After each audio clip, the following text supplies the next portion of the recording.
3, 2.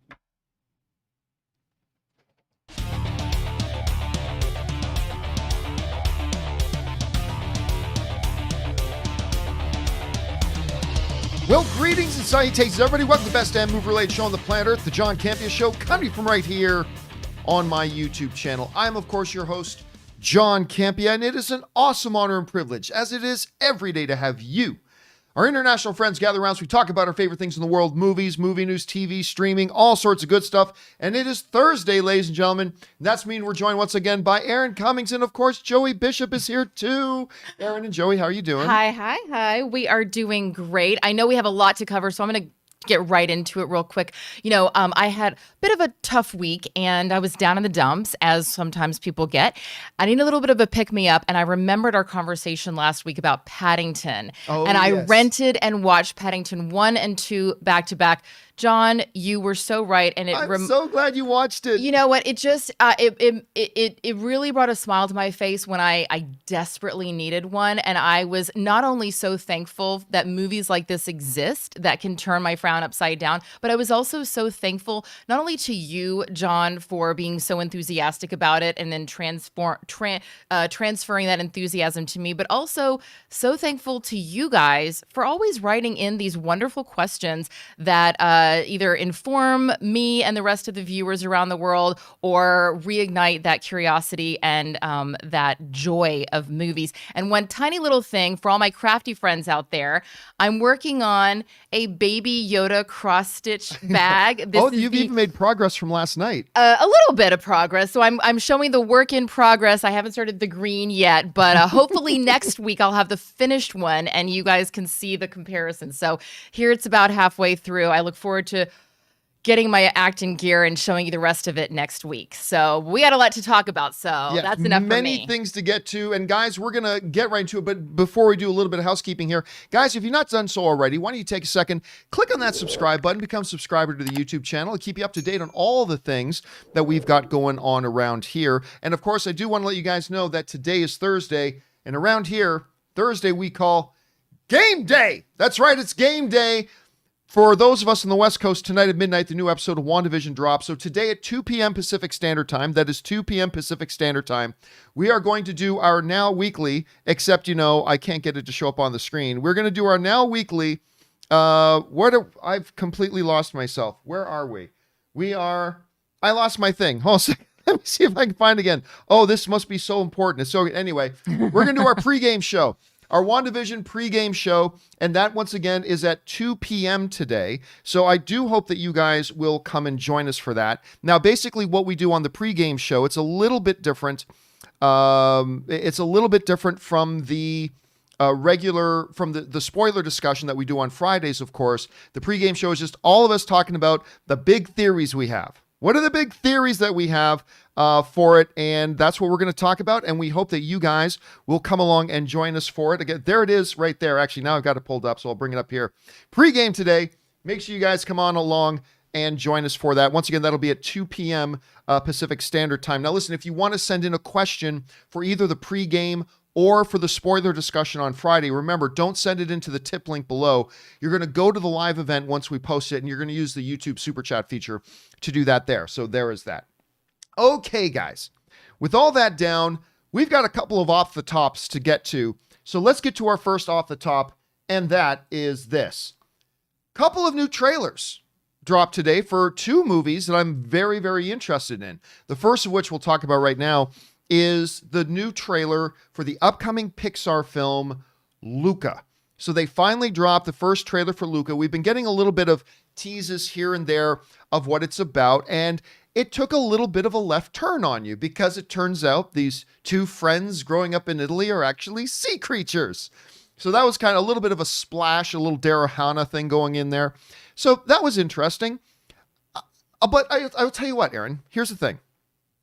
I don't know why Pixar is so good at making movies. Like, I contend Pixar is the best, not animation studio. Oh, yeah. I think they're the best film studio, period. Mm-hmm. Their level of excellence exceeds everybody else.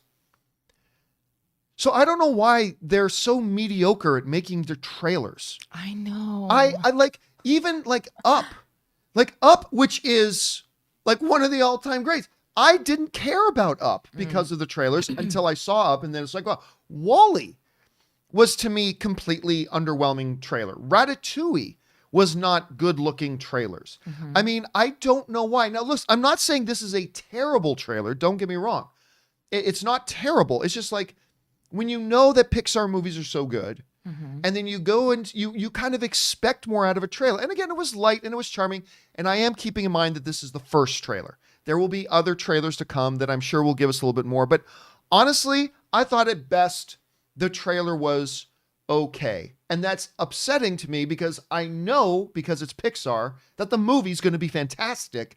But the trailer was just okay. I don't know. You had a chance to see the Luca trailer. What did you think about it? And where are your expectations for the movie as a whole right now? Well, I'm on board with you, John. You know, I was multitasking this morning. I was, getting my drink ready and I was doing a lot of things.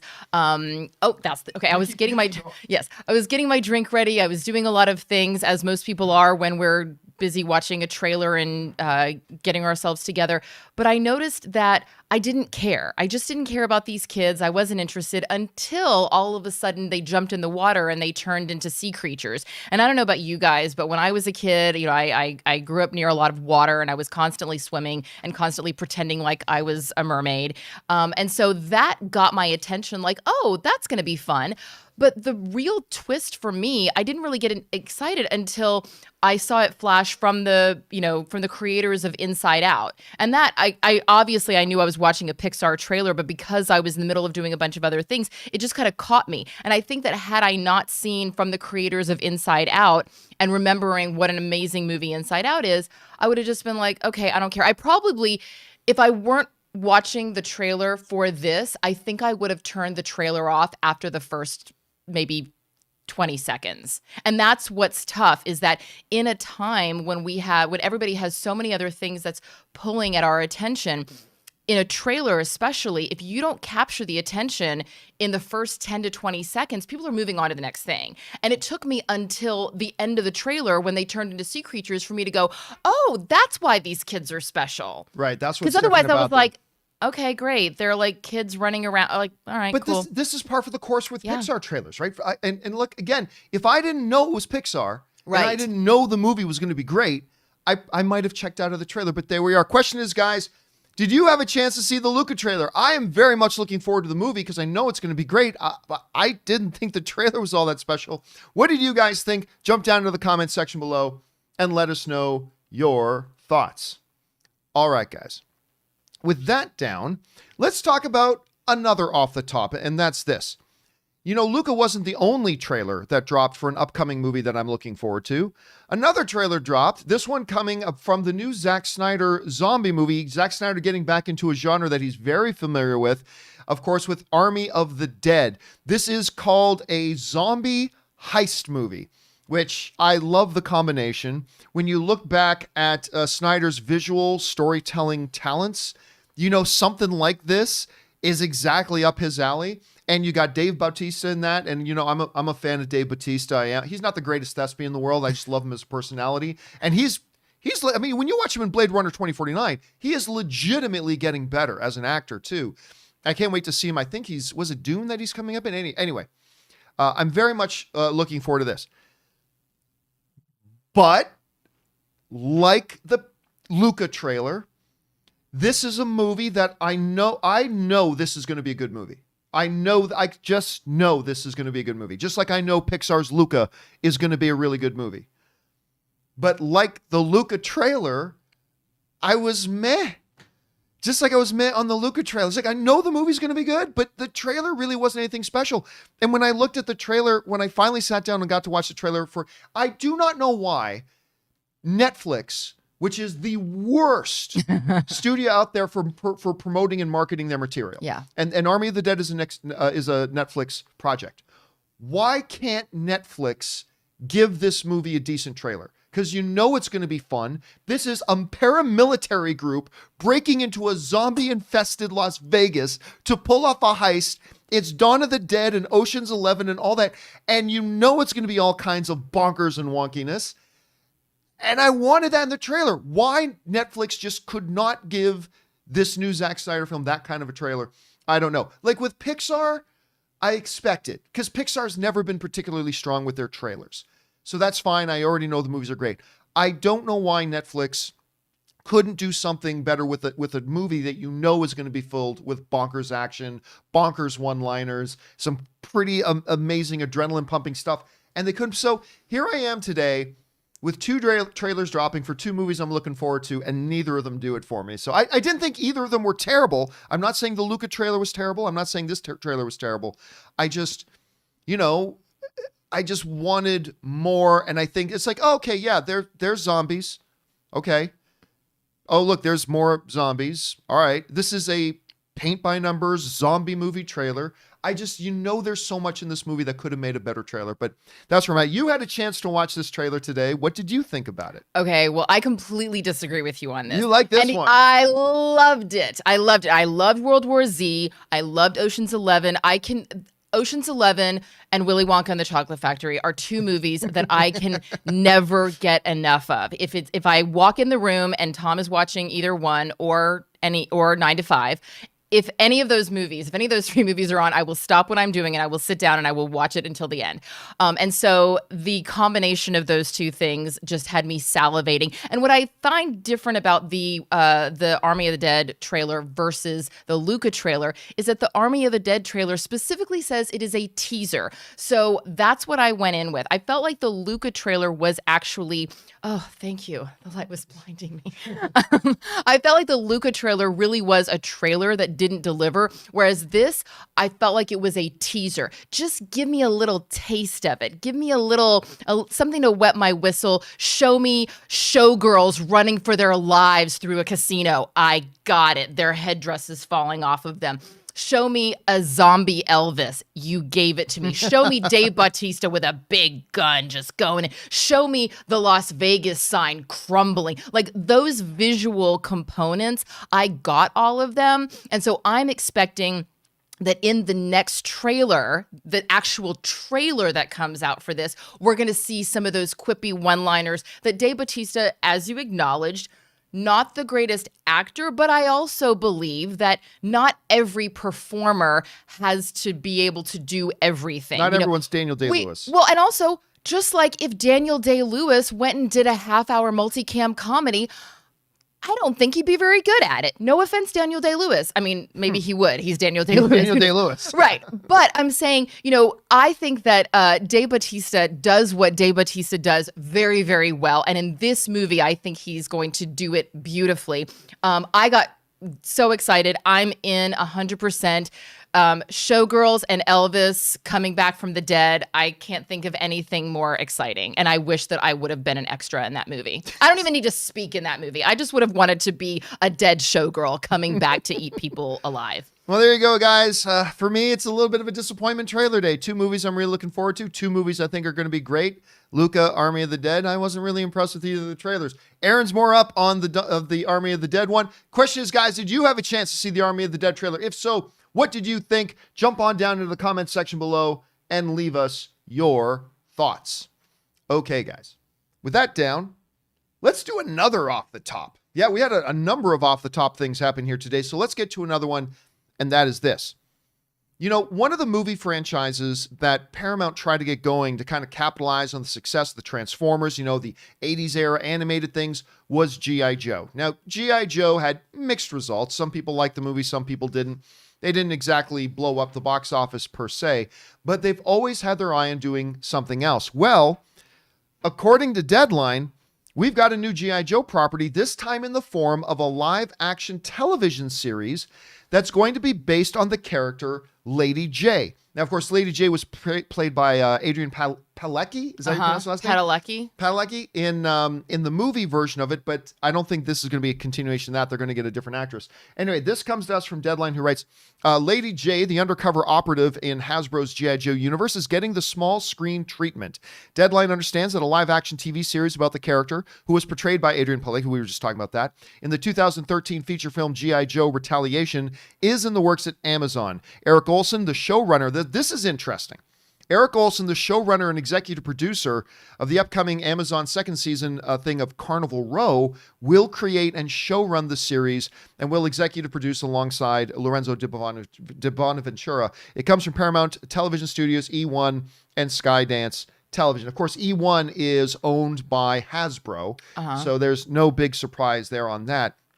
This is interesting. Now, I think ultimately, it doesn't say this in the article. I think clearly this is going to be for Paramount Plus. Yeah. Paramount, we're going to be talking more a little bit about Paramount Plus in just a little bit here, but they are clearly now going to be trying to make a play for original content. And you know what? I was not a huge fan of the G.I. Joe films, but this is a good property to take a swing at. You're trying to make some HBO Max. It has, oh God, many others. There's just a bunch of them out there that are already out there, already planted their flags. They're already established. They got original IP content going. So if you're Paramount and one of the IPs you have under your control is G.I. Joe, why not take a swing at that? And why not do it with a little bit of a different angle? Like instead of going the stereotypical route, let's take a character like Lady Jaye, undercover operative, so you can put in a little bit of the spy thriller element in there too. I mean, I don't know if this is going to be good or horrible, but it sounds to me like a legitimate thing to take a shot with. I don't know, Aaron, you heard about this. What do you make of this move? You know, I'm excited about it because exactly as you said, there's already, I think, a bad taste in people's mouths from the G.I. Joe films that didn't live up to the expectations, let's say. And having someone like Lady Jane, I'm getting an Alias vibe a little bit. Now, obviously. Yeah, that's exactly what I was thinking too. Alias, right. It's a little, and that's where I think that they would probably go, especially with the spy element. And then, of course, given that you already have this world that's created, we know that we're going to see a lot of the popular G.I. Joe characters come in and come out, but we're going to be focused on a different character. And it's been long enough since we've seen Alias that I think that for a new generation of television watchers, it's going to seem like a totally brand new idea.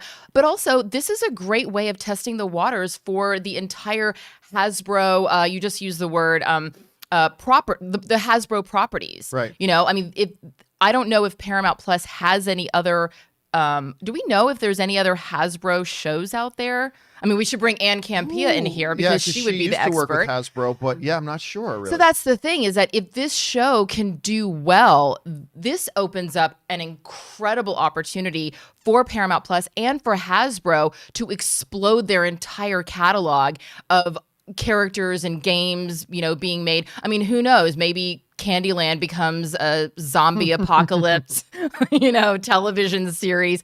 Candyland becomes the new Walking Dead for Paramount Plus. There you go. You're welcome. I expect my check in the mail. So I think that this could be the start of a beautiful relationship between Paramount Plus and Hasbro. And if they really focus in on the spy element and bring in some of the beloved G.I. Joe characters that people who grew up, you know, with G.I. Joe will know and recognize and cheer for, I think this could be something great. So question is, guys, what do you think about this? I have no idea right now about, and the addition of the showrunner of Carnival Row is very fascinating, but we have no idea how the show's going to be. But I think for a property like this, what Paramount is trying to do, this seems like a good thing to take a swing at the bat. What do you guys think? Jump down to the comment section below and let us know your thoughts. Okay, guys. One more thing off the top. I told you we had a bunch of them today, but one more thing off the top to get to today, and that is this. I don't know if you knew this, but Disney has this little brand called Marvel, and this thing they created called the MCU, for those who don't know, and it's doing pretty well, both in the movie theaters when the theaters are open, and now on Disney Plus. They're doing pretty well. One of the key players in this MCU is, of course, Tom Holland playing Spider-Man. Now, we know, we've talked about this over the last couple of years, he has a finite number of films left on his contract. And as a matter of fact, Tom Holland himself has just now confirmed that the upcoming newly titled Spider-Man 3, Spider-Man No Way Home, is in fact going to be Tom Holland's final film that he has on his contract. After Spider-Man No Way Home is done, his contract is fulfilled. He is no longer under contract to come back and appear in any more Spider-Man movies. That doesn't mean he won't. Don't panic. This is what Tom Holland had to say being interviewed. He said, Spider-Man 3 would be my last one under contract, Holland revealed. So I've always said to them, if they want me back, I will be there in a heartbeat. I've loved every minute of being a part of this amazing world. It's changed my life for the better. I'm so lucky to be here. If they want me back, I'll be there. If they don't, I will walk off into the sunset a very, very happy person because it's been an amazing journey. All right, so this comes to us again from Tom Holland himself, that his official days of Spider-Man are now coming to an end, at least under the current contract. There's a couple of interesting thoughts here. Number one is, don't panic. Chris Hemsworth's contract came to an end, and then he re-upped. Robert Downey Jr.'s contract very famously came to an end, which then led into a very public contract battle, but he ended up re-upping and coming back to play more Iron Man. It's happened again and again and again. And we even just talked recently that Chris Evans is coming back. So, I mean, there's that. So don't panic. Don't worry. The one thing I will say that maybe should worry about a little bit is that that's great that Tom Holland's saying, hey, you want me there? I'm there in a heartbeat. Okay, that's a great thing to say publicly. But we know what the conversation behind the scenes are. It's, hey, Sony and Marvel. When I signed up for this thing, I was a pretty much unknown name. Some people recognize my name, but pretty much an unknown name. I'm now Spider-Man. Mm-hmm. And I've got, my movies have made this much and this much and this much. I'm not saying Tom Holland's going to say this, but this is what his representation is going to say. For sure. Because this is their job. He was, no, but now it's all this kind of stuff. And, you need Tom more than Tom needs you. That's, of course, is not true, but that's what the agent's going to say. Right. You need Tom more than Tom needs you. And then, of course, Kevin Feige will chuckle a little bit. Right. He said, therefore, we need to add an extra, there's 1 or 2 zeros on the end of that next contract. Back that truck up. That's right. And that's going to be, now listen, Kevin Feige, when he used to have to work under Ike Perlmutter, and Ike Perlmutter was kind of the guy in charge, Ike Perlmutter was notoriously cheap. And hey, that's actually not a bad trait for a businessman, but it hurt them some ways that they had to make casting moves and things like that based on the economics. Right. Kevin Feige is not like that, but he's also not a freewheel spender either. Mm-hmm. So they are going to have to work something out. And I guess it's all going to come down to how reasonable is Tom Holland's representation going to be? Is Tom Holland's representation going to take the position, honestly take the position of you need Tom more than Tom needs you? Because that won't go well. Or are they going to take the position of, hey, look, we're all making money. We're all super happy. Let's give my kid a good pay bump. Let's get back to work. Let's make more Spider-Man, whatever. It's all going to depend on that. Personally, I think this story is a footnote in the history of Tom Holland and Spider-Man. We will someday look back. It's like, oh yeah, remember? Just like we look back now at Chris Hemsworth re-upping and Robert Downey Jr. Someday we'll look back and say, oh yeah, remember Holland's contract ran out one time, but they just, this is going to get done. Everybody is happy. Everybody is happy. Look, Cherry is coming out, the new Tom Holland film Cherry. The reviews just hit Rotten Tomatoes. They're not great. But guess what? As long as he keeps playing Spider-Man, it doesn't matter. Guess what? He's got that movie coming out with Daisy Ridley, and I can't remember the name of it, where they live on the planet and there's no women. I can't remember the name of it. Oh, right. Yeah, you guys made me go, oh my God, this is my worst nightmare. You guys in the live chat, help me out again. What's the name of that movie? Yeah, the chat's going to know. You guys, Chaos Walking. Chuck Souza was the first one to put it in the live chat. Thank you, Chuck. Thank you, Chuck. Yes, Chaos. So he's got Chaos Walking. Guess what? Everything we're hearing is that it's not very good. Guess what? That's not going to hurt Tom's career because he's still Spider-Man. And so it's good to have him if you're Disney. It's good to have Spider-Man if you're Tom. This is going to get worked out. You look at this. I mean, you obviously come to this from a different perspective than I do. You've actually had these conversations. Not on this level. Not on this level, clearly. I've never said to Kevin Feige, you need me more than I need you. Yeah, but yes, I have had negotiation. So how do you see this playing out? How is this going to play out? Well, here, one of the things that I love about this story is that, we hear so many stories about what not to do. Gina Carano, perfect example. And this is a wonderful story of how to play the game. 100%, there have been times that Tom Holland has been so livid about what's going on with Spider-Man that he just wants to throw a television through a window. There have been times that he and his agent have been screaming about the, ridiculousness of this decision or that decision. 100%. He's had some really bad days. No one who's ever had a job has ever not had a bad day. So Tom Holland is allowed to be pissed off at Kevin Feige. He's allowed to be pissed off at Marvel. He's allowed to be pissed off at whatever happened. But at the end of the day, when the microphone's in his face, it has been such an honor. This has been the greatest gift of my life. I appreciate every moment of this because that's how the game is played. Additionally, this public statement and this coming out right now is not Tom just deciding, I want to let everybody know that this is Tom and his reps and his publicist and the Marvel publicist and all of them getting together and going, okay, we're going to release a statement and we're going to take the temperature of the room, and our fans going, no, this is terrible. We need more Tom Holland. I'll never watch another Spider-Man movie if Tom Holland doesn't come back. Oh, okay. Well, maybe we do need to back that truck up. Or, you know what, Tom? Thanks so much for your service. We really loved you, man. I wonder who the next one's going to be. Oh, that's exciting. Who do you think it's going to be? And start throwing out names.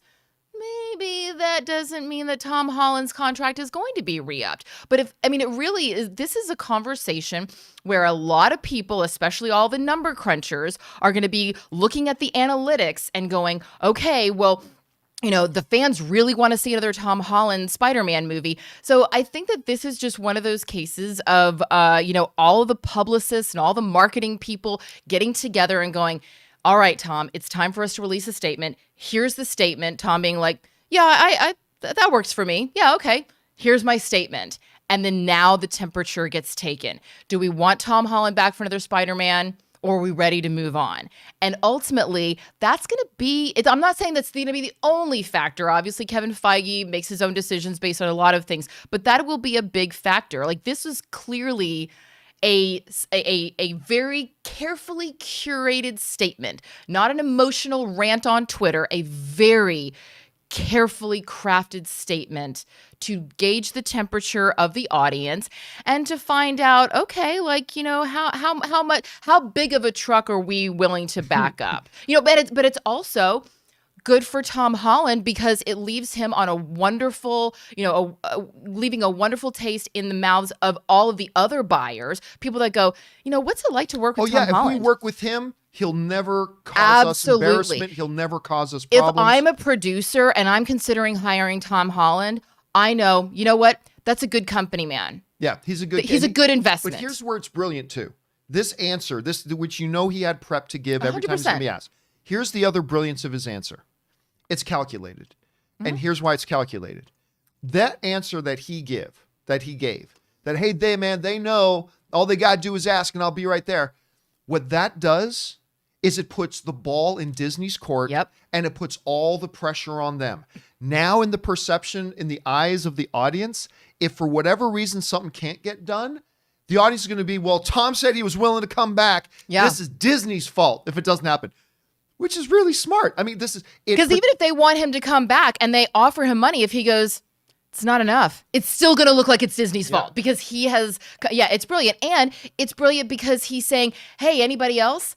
I'm open for hire, so if you want to offer me something else, then let me know. Which he should. 100%. He should do this. I continue to become a bigger and bigger fan of Tom Holland. I mean, he not only can he sing and dance, and he's fearless, and he's great as Spider-Man, but he's also really developing, or he's just got really good management with him. Either way, I think. But regardless, being a smart business person is not just knowing what to do and say yourself. It's knowing who to surround yourself with so that they don't say things on your behalf that make you look like a piece of shit. Yep. So his value just continues to go up. Question is, guys, what do you think about this? Spider-Man 3 No Way Home is officially the final film on Tom Holland's contract. I don't think there's much doubt he's going to be back. I mean, obviously money is money, business is business, but I'd be shocked if he doesn't come back. I like the way he's handling it. I like the way Disney's handling it and Sony so far as well. Question is, guys, what do you think about it? Jump on down into the comment section below and let us know your thoughts. Okay, guys, with that down, Let's now get into our main topics today. And how do we select our main topics on the John Campea Show? Well, it's really rather simple. You see, you guys come up with them. Whenever you come across a big topic, issue, or story that you think we should have as a main topic on the John Campea Show, just go anytime 24/7 over to the www.thejohncampeashow.com/contact. Once you guys get there, you're going to see a form. Fill it out with your topic or question. It's totally free. Hit submit, and then maybe, just maybe, you might see your submission featured as a main topic here on the John Campea Show. And by the way, Soul Brother Mark sends in a super chat badge in the live chat. Thank you, Soul Brother Mark. All right, with that down, let's move on to main topic number 1, shall we? And our first main topic today gets submitted to us by Kevin Yu, who writes, when Michael, I always mispronounce his name, DiMartino and Brian Konietzko, I told you I was going to mispronounce him, the creators of Avatar: The Last Airbender, left the Netflix live action adaptation. They said that they still have plans for the Avatar universe. Now, Nickelodeon is launching Avatar Studio, a studio co-run by Michael and Brian to create new Avatar content to expand the Avatar universe for Paramount Plus and Nickelodeon. Told you Paramount Plus is making moves. For Paramount Plus and Nickelodeon with an animated theatrical film that is set to start production later this year. What are your thoughts on this development? Personally, I am very excited to see this. All right, thanks a lot for sending that in, Kevin. And yeah, listen. I was late to the Avatar party. I mean, I actually saw Avatar: The Last Airbender, the M. Night Shyamalan movie, before I saw the actual animated series. And even then, I knew the movie was garbage. But I then, finally said, you know what? So many people talking about Avatar. I'm going to finally sit down and watch Avatar: The Last Airbender. And I watched it, and I was delightfully surprised by it. It's really charming. The first number of episodes are very much... This is a show for children. Okay. But then the themes start to come into play, and you realize, oh, actually, there's some deeper, more mature themes in here too. And Avatar: The Last Airbender is just delightful. I really enjoyed it a lot. I tried the follow-up series, Legend of Korra, which was the sequel series that happens like 80 years after the events of Avatar: The Last Airbender. Couldn't really get into... Couldn't get into Korra, Legend of Korra, as much. It wasn't terrible, but whatever. But Avatar was really interesting. And now it looks like we're going to get ourselves an Avatar movie. This comes to us from the folks over at Screen Rant who write, during Viacom CBS's virtual presentation for the upcoming streaming service Paramount Plus, it was announced that a new Avatar: The Last Airbender animated movie is in development. The movie comes from the newly launched Avatar Studios, which is a division of Nickelodeon designed to create more content in the popular world of Avatar. DiMartino and are co-chief creative officers and will oversee the development of the animated Avatar: The Last Airbender movie. So there you go. And honestly, even if I had never seen the Avatar show, my main question is, why is it taking this long to do this? This is a very popular IP among a certain demographic that really, really like this show and the mythology and the world it takes place in. I don't know why they didn't get moving on this sooner. I don't know if there are rights issues or all that kind of stuff, but this to me seems like a no-brainer. It absolutely seems to me like a no-brainer. And so I think this is probably something they're going to move on fairly quickly and probably have a lot of success with. Now, the big question I think a lot of people are going to have is, okay, are we going to stick with the story of Aang, who is the Avatar in the first one? Of course, the very next Avatar is Korra. So is it going to be a Korra thing? Is it going to be something that takes place in the adult life of Aang? Will it be about avatars prior to Aang? I mean, I don't know. They weren't very specific, but it'll be interesting to see where they go. But to me, this is a really good idea, and I think it's going to have a lot of success. Anyway, Aaron, you hear about this. Paramount Plus making some big moves. We just talked about they're developing a G.I. Joe live action series. They got some other things we'll talk about in a little bit. They're doing this Avatar thing, which is a good move for them. What do you think about this move? Well, I love the fact that they're kind of doing an info dump. I said dump. Yeah. They're doing it all at once where they're letting people know, boom, we are here. We are ready to play the game. We are going to be part of the conversation. When you're talking about the streaming wars, you 100% will be talking about Paramount Plus. That's what they really want, is they want for us to, as we've already done in the 34 minutes that we've been live. They want us to be saying Paramount Plus multiple times and talking about different properties. So first of all, good on them. Maybe the Netflix marketing department can take a cue from that as far as getting the word out there. But also, there was some kind of conflict or drama, and forgive my ignorance on this. I know that we talked about it one of the episodes that I was on. Some of the creators that were involved in one of the Avatar pieces. What was going on was that there was a live action series that's happening over at Netflix. Right. And these two guys were going to be connected to it. And then I guess there was never really 100% clarity about what the fallout was. Creative differences. Something like that. So they ended up departing the series, and now they're doing this. Yes. Okay, that's what I was wondering. So maybe that is the answer to your question of why did it take so long? Because they were, I believe, involved for a certain period of time with the live action, like you were just saying, and then now that they're no longer involved in that, they go, okay, well, you know what? We're not just gonna let this go. We still have stories to tell. We still have something that we have to offer in this world. So let's go off in this corner and do this project, which, could then create a conflict, or not a conflict, but a question of sort of who did it better. Yes. Yeah. I mean, I think that this is just a continuation of the very exciting, from our perspective as viewers, conflict between these two, which is going to be who's going to be making a better Avatar property, and who gets to win from that. We all do, because they're just going to be trying to outdo each other. So I'm excited. But this is a feature.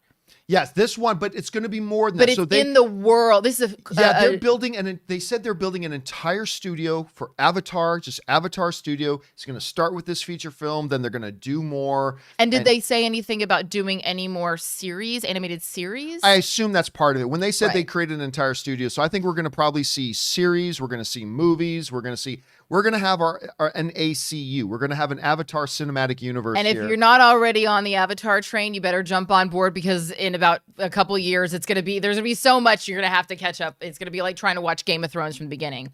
Anyway, question is, guys, what do you think? I think this is a really good move on their part. What do you guys think? Jump on down into the comment section below and let us know your thoughts. All right, guys. With that down, let's move on to main topic number 2. And our second main topic today gets submitted to us by Samuel Pole, who writes, "One movie I am deliriously excited for is Mission Impossible 7. Among many announcements, Paramount Plus announced that the movie will be streaming there on Paramount Plus just 45 days after its debut in theaters. What do you think of this strategy compared to those rolled out by Disney and Warner Brothers? And what do you think Tom Cruise, another champion of the theatrical experience, had to do with making sure that theaters would at least have some significant window to show this movie?" All right, thanks a lot for saying that in, man. And listen, it wasn't just Mission Impossible 7 that they're now. Today's show is really all about Paramount Plus making moves, man. Between G.I. Joe, Avatar, now this Mission Impossible 7. It's not just Mission Impossible 7 that's going to go onto Paramount Plus 45 days after theater. It's also Quiet Place. Quiet Place. I was going to say Don't Say a Word. Totally different movie. Quiet Place 2 is also, they're now saying, going to go 45 days afterwards. Now, this is what's interesting to me. When Universal tried to pull a stunt, something like that, they did so without talking to the theatrical partners. Paramount is smarter than Universal. I am going to assume that Paramount probably has spent the last number of months talking with their theatrical partners and making sure they got this all worked out. Because what would be messy, to say the least, is if like Regal, AMC, which are finally getting ready to reopen the doors in major markets, if they were to come back saying, "Oh, you think you're going to get 45 days? Well, then we're just not going to play your movie." Mm-hmm. That is not something Paramount wants. 45 days, like I've been saying for a while, I think there are compromises to be made here in the 90-day theatrical window. I'm thinking more like 60 days is a more accurate thing. 45 days is not so far outside that. But again, we are talking about Paramount, a company, and by the way, Iconic Reaction sends in a super chat badge in the live chat. Thank you, Iconic. We're talking about a company that right now is absolute, as any company in their position would be, right now is completely desperate to make a splash. They have to. They are already lapped. They've already been lapped by everybody else from all the moves HBO Max is making. Of course, Disney Plus, Amazon is making some big moves. We talked a little bit about some Amazon stuff coming up yesterday as well. They have got to come out and make a big splash to get attention. Will it be enough? I'm not sure it is. But they are making some good news. Again, the Avatar thing is great. They've got the Star Trek things. Even though Rob doesn't like the Star Trek stuff they're doing, I do. I think it's really good, their Star Trek stuff, except for Below Decks. I think that's terrible. But other than that, they're making some big moves. So it's, to me, if nothing less, it's interesting. You also bring up an interesting point about Tom Cruise. Tom Cruise is, like Christopher Nolan, a big theatrical experience guy. So not only am I sure that Paramount probably had to have really strong, solid discussions with their theatrical partners, I'm sure they probably had to sit down and have like really good, exhaustive conversations with Tom Cruise as well to make this happen. But I'm going to believe that Paramount probably dotted all the I's, crossed all the T's, talked to everybody they needed to talk about, got everybody on board, and then made this move. Whether or not this will be a long-term strategy for them, I doubt it. I think they're just trying to make a big splash getting into the market right now. I think we'll see them do this with a few other movies, but I don't think they're going to be doing this like for 3 years or whatever. But it's an interesting move. Aaron, you hear about this? What do you make of it? Well, I mean, I agree with you. I think that 45 days to me sounds like an arbitrary number, but obviously nothing in these huge multi-million-dollar decisions is arbitrary. There are people with finance degrees and much more experience that are making these decisions. Absolutely, Tom Cruise was a part of these conversations. I don't think that anything happens in the Mission Impossible world without Tom Cruise having his fingers in every single pot. He's not just the star of the movie. He is also the force behind the continuation of the franchise. Without Tom Cruise, I don't know if there is a Mission Impossible. In fact, I seriously doubt it. So 100% Tom Cruise is part of these conversations. I think that, you and I were talking earlier off camera about the bar of movies and the amount of money that they make. Do we have any more billion-dollar films? Right now, anything that comes out in the next year or so, it's going to be really challenging. Nothing's going to make $1 billion in the next... you can make some money, but nothing's going to make $1 billion this year. And so the bar for how... I mentioned a movie doing well, and even the word well, we don't even know what that word means because the bar continues to change as theaters are opening up, as we are gauging whether or not audiences feel comfortable going back and sitting in theaters. The major markets, like as you said, haven't opened up yet, but they're about to in New York. So we're going to really see, what happens there. I'm really excited for what's happening with Paramount Plus. And like I said, yes, they are behind as far as they have a lot of catching up to do, but they are really dropping a lot of well-known names here, to be able to have the G.I. Joe property, Mission Impossible, all of these, their name just keeps coming up. This is now like the fourth thing that we've talked about just in the last 43 minutes. I keep saying that, but we keep talking about them. Remember back when we were excited about Disney Plus, we were only talking about Mandalorian. We only had one thing and people were freaking out about it. And so I'm really excited to see what, Paramount Plus is doing. And I'm so glad that they're doing this rebranding because CBS All Access. Terrible title. So stupid because every time I saw it, I was like, oh, I'm going to watch that show on CBS All Access. I have to pay for this? Why would I pay for CBS? I will pay for Paramount Plus. And I know that it's a stupid thing. It's the exact same thing. But no, think about it. Look at the shows that CBS has some very highly rated shows, but a lot of their highly rated shows are for like 50 plus and stuff like that. Like when you look at that stuff, right? So if they're you're the not, CSI audience. If you're not, yes, exactly. If you're not into the shows on CBS, then what does CBS? Although Plus they do half-hour multicams very well. They do, and they have their audience. But I mean, I don't know a lot of people. I know a lot of people who are like Netflix fanboys. Right. I know people who are There's not a lot of CBS fanboys. Not a lot of CBS fanboys, So why would you go with that title? I did want to read this. This was the official thing that came. That was the wrong one. We'll get to that one in a second. This is one that comes to us from Variety, just kind of clarifying the whole thing here is those films, we're talking about Quiet Place 2, and Mission Impossible 7. Those films will debut exclusively in theaters as planned. After 45 days, new Paramount theatrical films will land on the budding streaming service Paramount Plus. Currently, Mission Impossible 7 is scheduled to release in theaters on November 19th, and I think it's going to be able to hold that date. And Quiet Place 2 is set for September 17th. I also think that looks like it's going to be able to hold its date as well.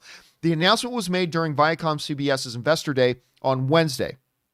The presentation was orchestrated to hype up Paramount Plus, which launches on March 4th. The platform, a rebrand and expansion of the CBS All Access platform, will have to compete with a glut of streaming service offerings, including Netflix, HBO Max, Hulu, Disney Plus, and the one we forgot to mention, Apple TV Plus, which is also doing some really good stuff. Yeah. And let's read that last line again. It will all have to compete with a glut of streaming service offerings, including Netflix, HBO Max, Hulu, Disney Plus, and Apple TV Plus, and of course the Amazon stuff as well. And that last line is why they're doing this. That's why, because they've already got that huge amount of competition out there, and we'll see where this goes. Question is, guys, for you. What do you think about this move that Paramount's for at least a little while? They're going to try a 45-day release window. Maybe it works, maybe it doesn't. But listen, this is a big splash between G.I. Joe, between Avatar, now Mission Impossible. Paramount Plus is trying to say, hey, guys, we're here too. Is it going to work? Jump down into the comment section below and let us know your thoughts. All right, guys. With that down, let's now move on to our third and final main topic today. And our third and final main topic today gets submitted to us by Charlotte H. And Charlotte H writes, hey, John, Kevin Feige has recently talked about R-rated content and how he is not planning on doing R-rated stuff apart from Deadpool. I don't care what rating Blade gets because MCU has great fight choreography. What do you think? Is this a mistake? If Deadpool can be in the MCU and rated R, why can't Blade? Would love to hear your thoughts. All right, thanks a lot for sending that in. And yeah, this was pretty interesting. So what Charlotte is referring to is that Kevin Feige was just basically asked about R-rated content, Deadpool, you can do other things R-rated.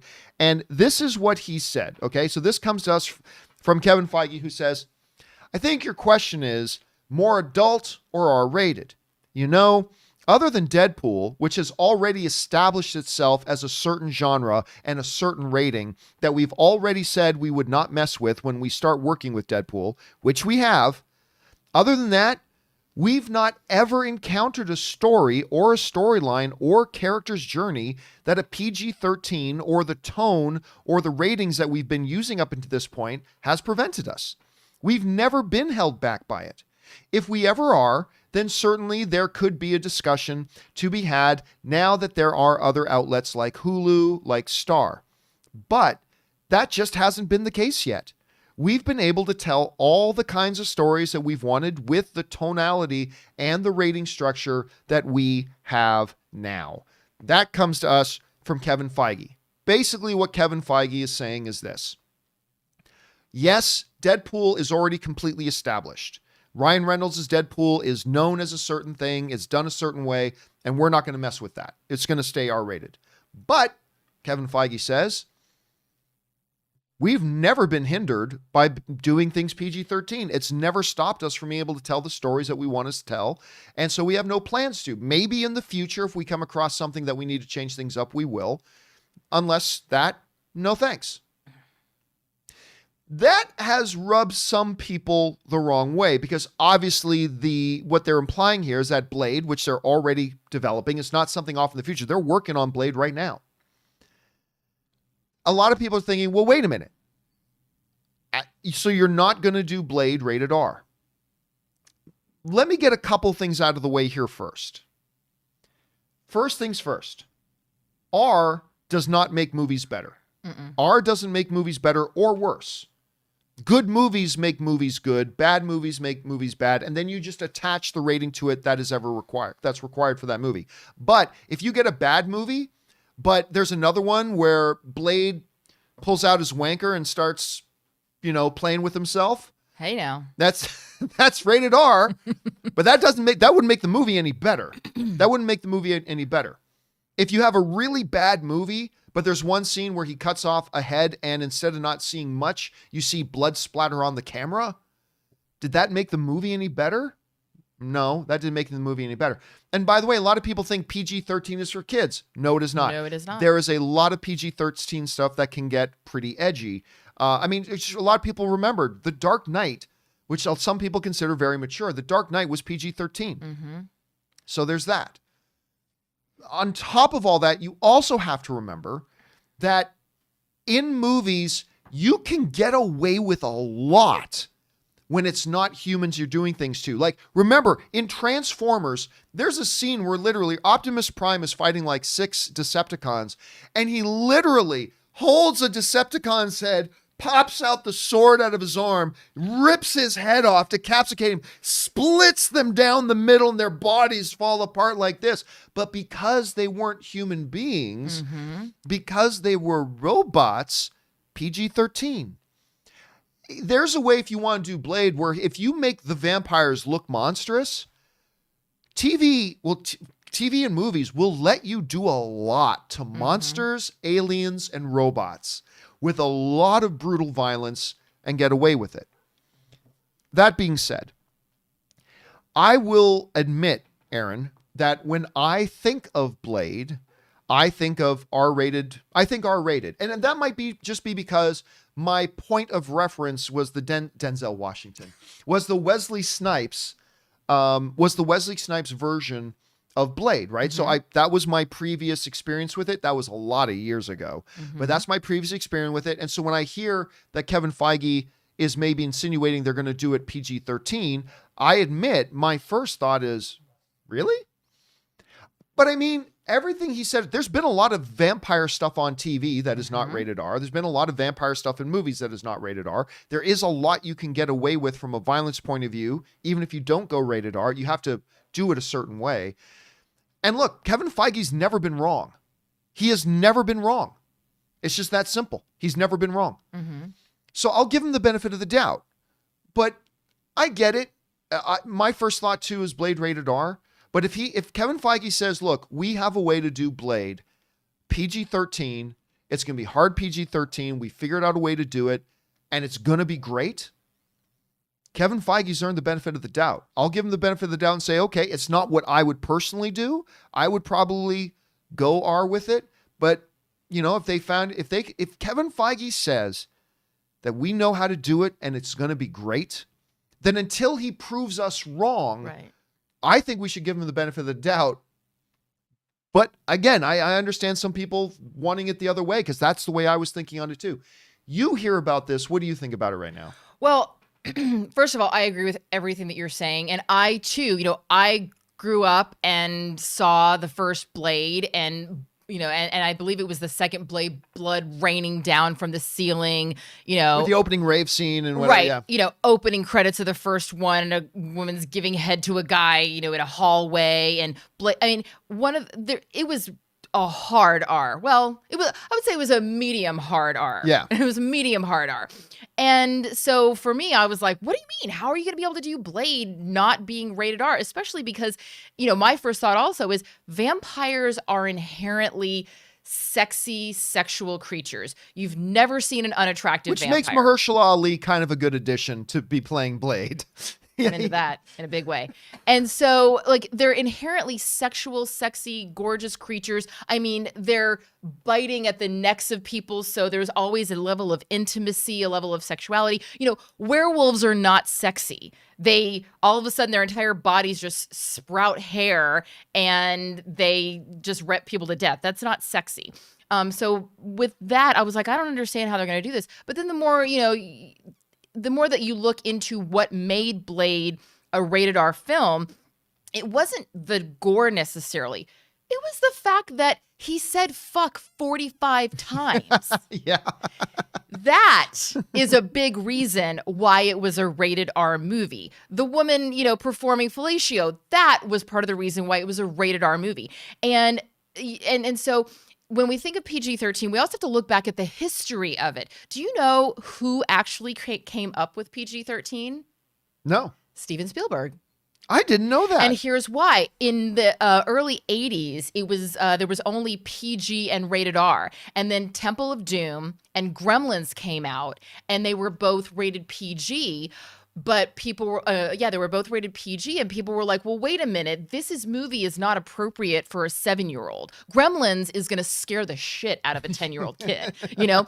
But if you're 14, you can probably handle it. So Steven Spielberg, who was director of Temple of Doom and was a producer on Gremlins, said, hey, why don't we find a happy medium? Because there are, this movie would be totally appropriate for kids over the age of 13, not under the age of 13, and PG-13 was created. So when you look at that, and then you also look at, the movies that MCU has done. I've never watched an MCU movie and been like, yeah, PG-13 would have been a lot better if they threw more fucks in there. Like I've never once thought of the rating when I've watched an MCU film. It's just never even occurred to me. So without the frame of reference of the original Blade being an R-rated movie, I wouldn't necessarily go, well, this movie better be rated R. I'm only saying that because I'm comparing it to the previous one. Right. And you can actually say the word fuck. In Adventures of Babysitting, PG-13 movie, they say the word fuck twice in the same sentence. X-Men Days of Future Class, they meet Logan. Logan says, fuck off, or go fuck yourself, or something like that. You can use the word fuck if you're not using it in a sexual way. By the way, you can also only use it a certain amount of time. So technically speaking, we in the show have already exceeded the MPA limit for that. So technically today's episode is rated R. Send in your super chat so we can pay our fines. I don't know if there are fines on YouTube. But anyway, so that's the thing. And then as far as violence goes, PG-13 actually does allow for intense violence. Like that's okay. The jumping point, the jumping off point where it goes to R is it has to be two things. It has to be realistic and extreme or persistent. And that realistic word goes back to what you were saying. If it's got to be realistic, well, in reality, there are no vampires. So realistically, if Blade pulls the throat out of one vampire and throws it in the face of another vampire, which he does in the original Blade, that's actually totally fine for PG-13 rating because that's not realistic because vampires don't exist. So I think that what they're going to do, and when they're writing it, they're going to keep the F-bombs to a minimum. They're not going to be having anyone, performing oral sex in the hallway. They're going to be keeping the nudity they're not going to have any nudity, which they don't necessarily need for it to be good storytelling, as seen by the entirety of the MCU. And any of the extreme violence, they're going to put it in the direction of vampires, which they would be doing anyway because Blade is a vampire hunter. So I am on the same page as you and a lot of you out there who said, no, this has to be a rated R movie. It has to be rated R. But after thinking about it, it actually kind of doesn't. And I think that Kevin Feige has more than proven that he knows how to tell a good story without leaning on the R rating. That doesn't mean that they might not film it maybe as a really soft R and maybe have a few scenes that they might release later on. I don't know. I mean, I know that they don't really do that kind of thing, but I have after thinking about it and like reading a little bit more up on PG-13 versus rated R, I think we're going to be fine. I think it's going to be great. Yeah, I think if your movie is in a place that if in order to be good, it has to be R, then you're not very good at making movies. Right. If your movie needs to be R. Now, I say that it depends on there will be some exceptions to that, I think. And I think that's why Kevin Feige was quick to point out that, listen, we're not doing a new Deadpool.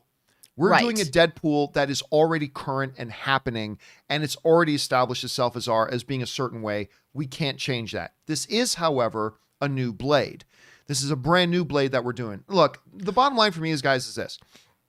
If Kevin Feige had called me, which he does. Like every day. He said, Campea, we got to know what you would do.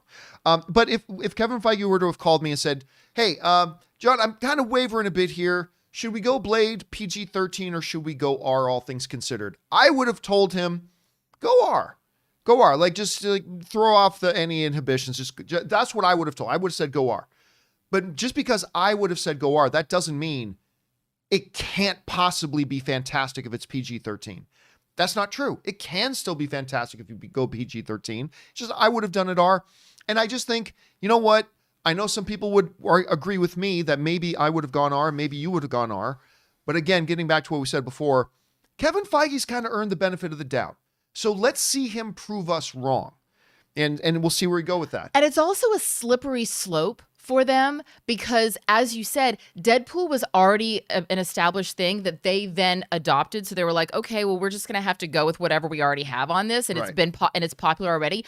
Once Kevin Feige starts saying, hey, we're developing this property, because this is a new Blade. It is not a sequel from the previous ones. It's This a brand new a iteration. brand new iteration. Once Kevin Feige opens the door to say, okay, we're willing to make rated R MCU movies, it's actually going to take the MCU into a totally new direction, because then all of a sudden you have audiences that are going to be expecting 45 F-bombs and more sexualized content and violence that is not only extreme and persistent, but also realistic. And so I actually like the fact that he's staying consistent with the brand. And the brand is, we know exactly how many F-bombs we're going to drop. We're not going to go into it too sexualized of a territory. And we're going to keep our violence extreme, but not extreme and realistic. Here's an an interesting number to throw to you guys. Okay, jot these down. Here's 3 very interesting numbers for you guys to take.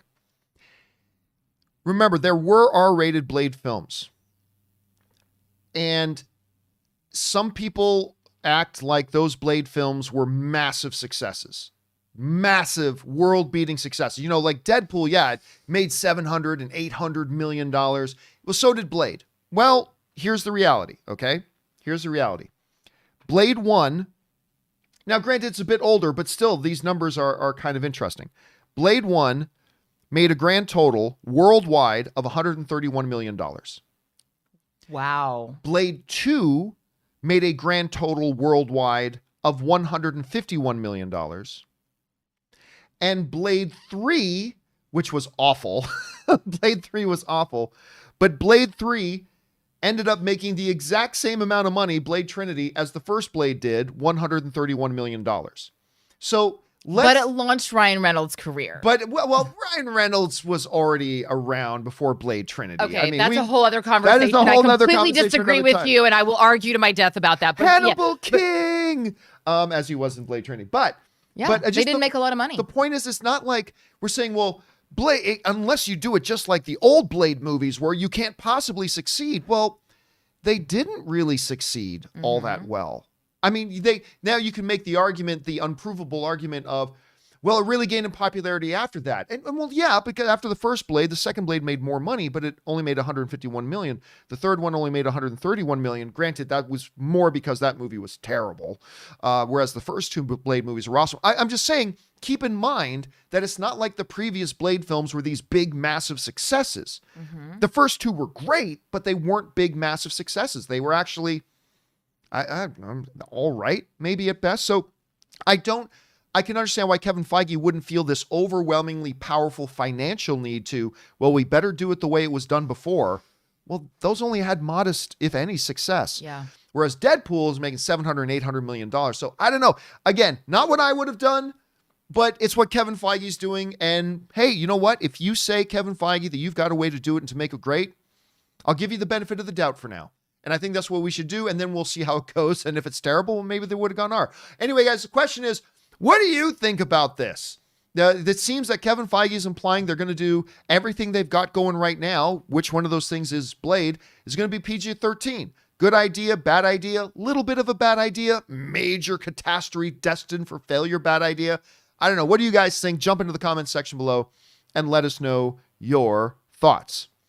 All right, guys. With all that down, let's now move on and start taking your live questions, shall we? And once again, how do you get a live question on the show? Simply use the tip link in the description of this video or enter it in manually at www.streamelements.com/movieblogtv/tip. Don't forget to put your name at the top there, guys. A lot of people forget to put their name, and so I'm not able to give them a shout out. Put in your name, and then you will be getting your comment or question on the show if it's reasonable, and you'll be supporting the show at the same time. Okay, with that said, let's get into it and start taking your live questions. We're going to start off here with Dominic Suma, who writes, "Hey, John, being a social or a SoCal resident, I love going to theme parks. So do I. Mostly Disneyland and especially Universal Studios Hollywood. I think they have unfairly been affected by the reopening guidelines. Do you feel the same about returning to theme parks as you do about theaters?" All right, thanks a lot for sending that in, Dominic. And listen, I actually am a season pass holder for Disneyland. Well, not anymore. Not because anymore. That's weird. No, they're dicks. I'll say it right up. Disney, you're dicks. Anyway, they canceled their annual pass program, so F them. But I love Disneyland. I do. Ann and I would go like every month. We would just hop in the car, drive out because we had our annual passes. They've gotten rid of the annual passes, so screw you guys. At any rate, we also are annual membership passes holders of Universal Studios Hollywood. I love Universal Studios Hollywood. Anyway, we love both of them. Do I feel the same way about parks as I do about theaters? No, they're not. It's not the same thing. They both have some advantages and disadvantages. But like when I go to Disneyland or to Universal, you literally could rub shoulders with 1,000 different people at the same time. Now, I understand if they reopen Disneyland here, it won't be just a full reopen like they do. I won't be like walking through the crowds like this. I understand that. But at Disneyland, you could still bump into 1,000 people in a day. And that's different from you're walking into a movie theater that maybe has 50 people in it. You probably won't have contact with any of them. And then you turn around, leave, they wipe down everything, all that kind of stuff, and then you're gone. So do I see it as the same? No, I do see it as different. I do think it presents a little bit more of a problem, the theme parks. The advantage that theme parks have, though, is that not always, but for the most part, you're outside. Right. That's one of the big advantages for the theme parks, is that for a lot of it, although quite often you're also going inside or sitting close, whatever. So yeah, no, I don't think theaters and theme parks should be treated the same because I don't think they're the same experiences. But I do hope that they're able to come up with some guidelines and listen, okay, parks, if you do this, and this, we will consider that safe enough that you can reasonably try reopening and see how it goes. But from what I understand, the government's not even given them any guidelines. So I think they should try to do that at this point, especially now. I mean, a month ago when we were getting 40,000 new cases, or 2 months ago a day in California alone, no, you don't even talk about reopening the theme parks. Now that we've had 41 days in a row of declining numbers, maybe it's time to try to get them some guidelines, but I do think it's different than theaters. Do you see it that way? Well, but also, something that you said just perked my ears up. You said the government needs to give them guidelines. And I see it in the reverse. Similar to the big, there's a big kerfluffle about, movie sets feeding 300 people versus restaurants not being able to, have outdoor seating or whatever. And the reality is that the second that this pandemic hit, the entire film industry galvanized. And I mean, I remember I was getting all these emails from my union saying, we're working with the Teamsters and with the hairdressers and all the other unions, and we're going to figure out a way to make this work. And immediately they were like, okay, what if we did this? What if we did that? The industry itself came up with the guidelines and then went to the government and said, okay, this is how we're willing to work our industry. And these are the things that we're willing to do that can work for us, but also can keep people safe. Does this work for you, government? And then the government went, okay, we'll change this and that. And then they worked it out that way. The government doesn't know how to run a film set. The government doesn't know how to run a restaurant. The government doesn't know how to run Disneyland. So the government is not going to be able to go to Disneyland and tell them how to run their company. Right. Disneyland and Universal Studios and, Magic Mountain and all the other theme parks, those people who run those, they all need to sit in a room and they need to figure out. Here's the problem. They tried.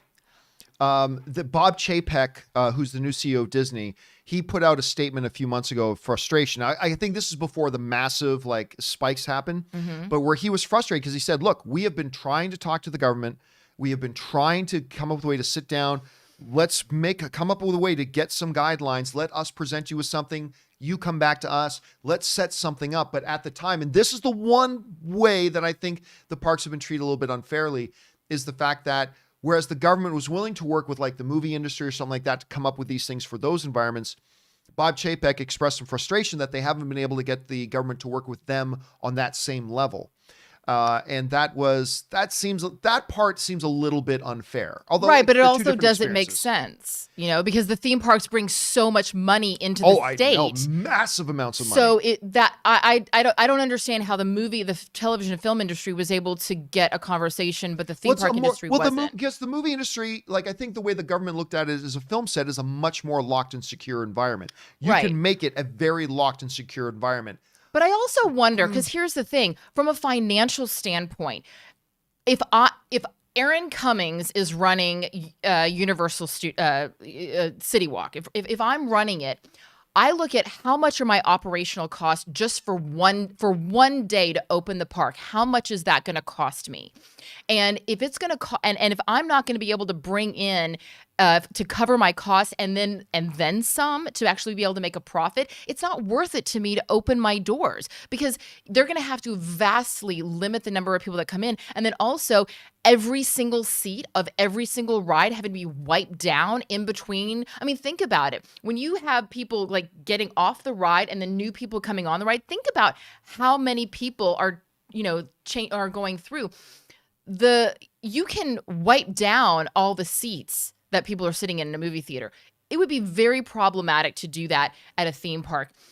So I just don't think that it's actually financially viable for them to open right now. Well, they're trying safely. It in Florida. So I'm no expert. Florida. Yeah, Florida. Sorry, Florida, but you guys are. I am no expert on theme parks though, but that's just kind of my take on that. Okay, sorry about that, guy. We spent too much time on that. Let's keep going here. Fred Jameson writes, in WandaVision episode 7, I think the voice that spoke sounded like Al Pacino. Being Mephisto, the director, as Agnes's coat said producer, who turned to the director and told him be quiet with a shush. Watched it all again, episode 7 through 1, completely different show. Well, no, somebody actually wrote in the other day, of course, when Wanda's doing her whole Modern Family thing, and then somebody behind the camera says, "Do you think you deserve that?" Somebody else also wrote and said that was definitely Agnes because they changed the alteration on the voice and then you could totally hear it was Catherine Hahn. But again, Al Pacino may show up here. Make sure you come and join us for our pregame WandaVision show today at 2:00 and get those theories in there.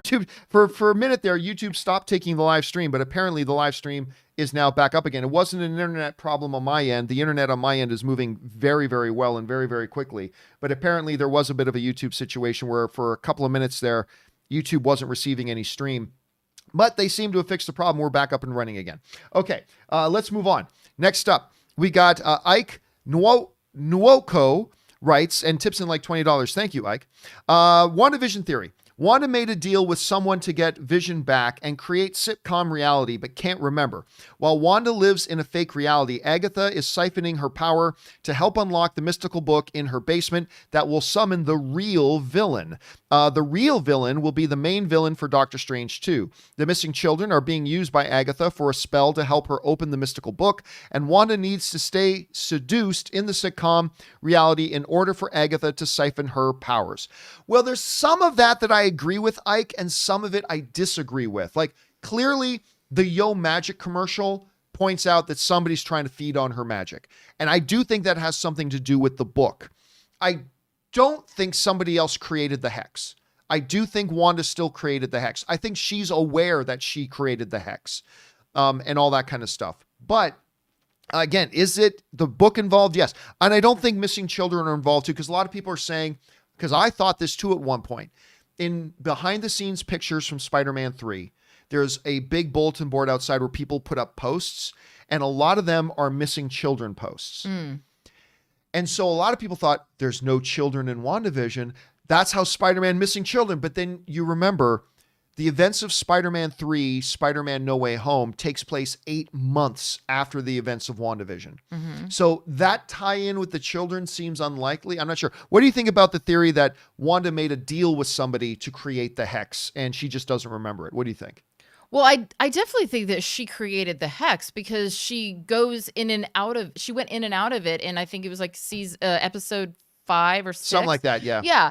And so I am also, I don't know who Agatha is. I don't know. You know that I don't know a lot of these characters. A lot of people don't know who Agatha is, yeah. All I know is that I'm very excited about the next episode and learning more about her. And as I said, there will be another season. I feel like there's going to be an Agatha season, and that's where we're going to go. So as far as Wanda knowing about the Hex, yeah, she 100% does. And clearly there's other factors at play. I think that there may be a whole bunch of I don't know. I'm not really good at this. I mean, as far as like predicting what's going to happen and, with these characters, because I like a lot of people out there, mostly not the John Campea fans, but I don't know a lot about some of these characters, and I'm just learning by watching this show. So I don't have a lot of predictions. Right. So here's my theory right now. Tell me. My theory, and I'm not willing to bet a single dollar on this because I'm not really all that invested in it. I don't think Agatha's even real. I think she is as much a part of Wanda's creation. Wanda needs a villain for WandaVision. She needs somebody her and Vision can get together on and team up against to fight for their home. And I think Agatha is an extension of the Agnes character, and I think it's going to try because she doesn't ever really interact with anybody but Wanda and Vision. And think about this. Why did she get her own opening TV theme song if she's not just a character in the show? And she is a very central part of the cast of each of the... Yep. So I think in episode 9, the final episode, it will be revealed that Agatha isn't even real. I'm probably very wrong about that. No, I actually love that. You know who else I love? I love the woman who's in all of the commercials. We never see her except in the commercials. Right. Yeah. I mean, I love her. Because I was at the point where it's blah, blah, blah. And then somebody, like most theories, it comes from hearing somebody else have an idea, right? So somebody had wrote in with this idea that, what if Agatha, she had her own opening theme song. And it's the more I've been thinking about that since somebody wrote it in, that's the theory I'm kind of subscribing to more. So that's I now count myself that's my theory now too. And okay. I'm holding, I'm like buying that into theory. it more and more. So I don't buy know, that. Might be wrong, might be totally wrong. But I just remember when the first time I saw somebody suggest that, I was like, nah, wait a minute. Why did she have her own opening thing as a part of the show? And it just all started to click with me. So I don't know. That's the one that's now the theory I'm holding on to. But I like see. it. I'm probably very, very wrong, but we'll see. All right, next up. Millizy Movies writes, hey, John.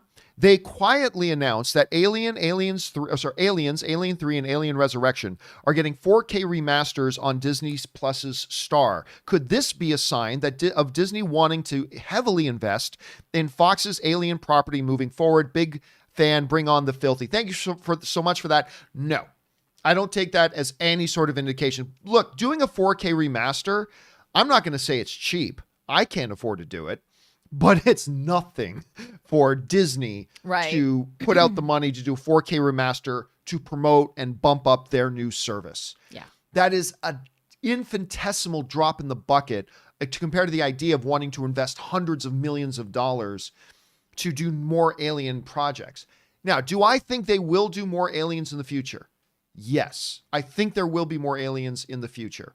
But is this a sign that they're looking to invest heavily in that? No, I don't think I think it's just a sign that they're really trying to get more pop and attention to their streaming service. And it's a really easy and very effective way because those of us who are not technologically savvy go, ooh, a 4K remastering? Oh my gosh, that sounds like a lot of work. And it's a talking point. Exactly. And it gets your attention. So there you go. All right, next up, we've got an anonymous viewer writes, The title of Spider-Man 3 will be Spider-Man No Way Home. I'm thinking Sony will use the multiverse in Spider-Man 3 where Spidey will get stuck in another universe. He will have no way home and will then be separated from the MCU. Easy way for Sony and MCU split. You know what? That's not a terrible theory. So look, okay, so we all know that we were just talking earlier, Tom Holland, this is going to be the last film on his contract with Sony and Marvel, right? So you Spider-Man. And technically speaking, he's under contract to Sony, not Marvel. But so there is that. And remember, back about a year and a half ago, 2 years ago, when the last D23 happened, it was in the midst of the news that Disney and Sony were no longer going to make any movies together. Everybody was really upset, blah, blah, blah. And then shortly after D23 came the announcement, they signed, I think, a 2 more film deal, something like that, right? And we speculated that was for one of 2 things. One, they just signed a quick 2 film deal to buy themselves more time to come up with a longer term deal that everybody's happy with. Or number 2, they signed for a couple more films to create a way to ease Spider-Man out of the MCU. I will tell you what, Anonymous, I'm not saying I believe what you're saying here, but what you're saying would make sense. Like if they decided that, yeah, after this, there's actually not going to be Spider-Man in the MCU anymore. Sony's going to bring Spider-Man back into their Spider-Verse that doesn't have Spider-Man right now. They're very active in it. We've got a Madam Web, we got a Spider-Woman or whatever the one Olivia Wilde is doing. We've got Morbius coming. We got Venom 2 coming. They're obviously putting a lot into that. For them to get Spider-Man back in, I'll tell you what, Anonymous, I don't think that's what's happening.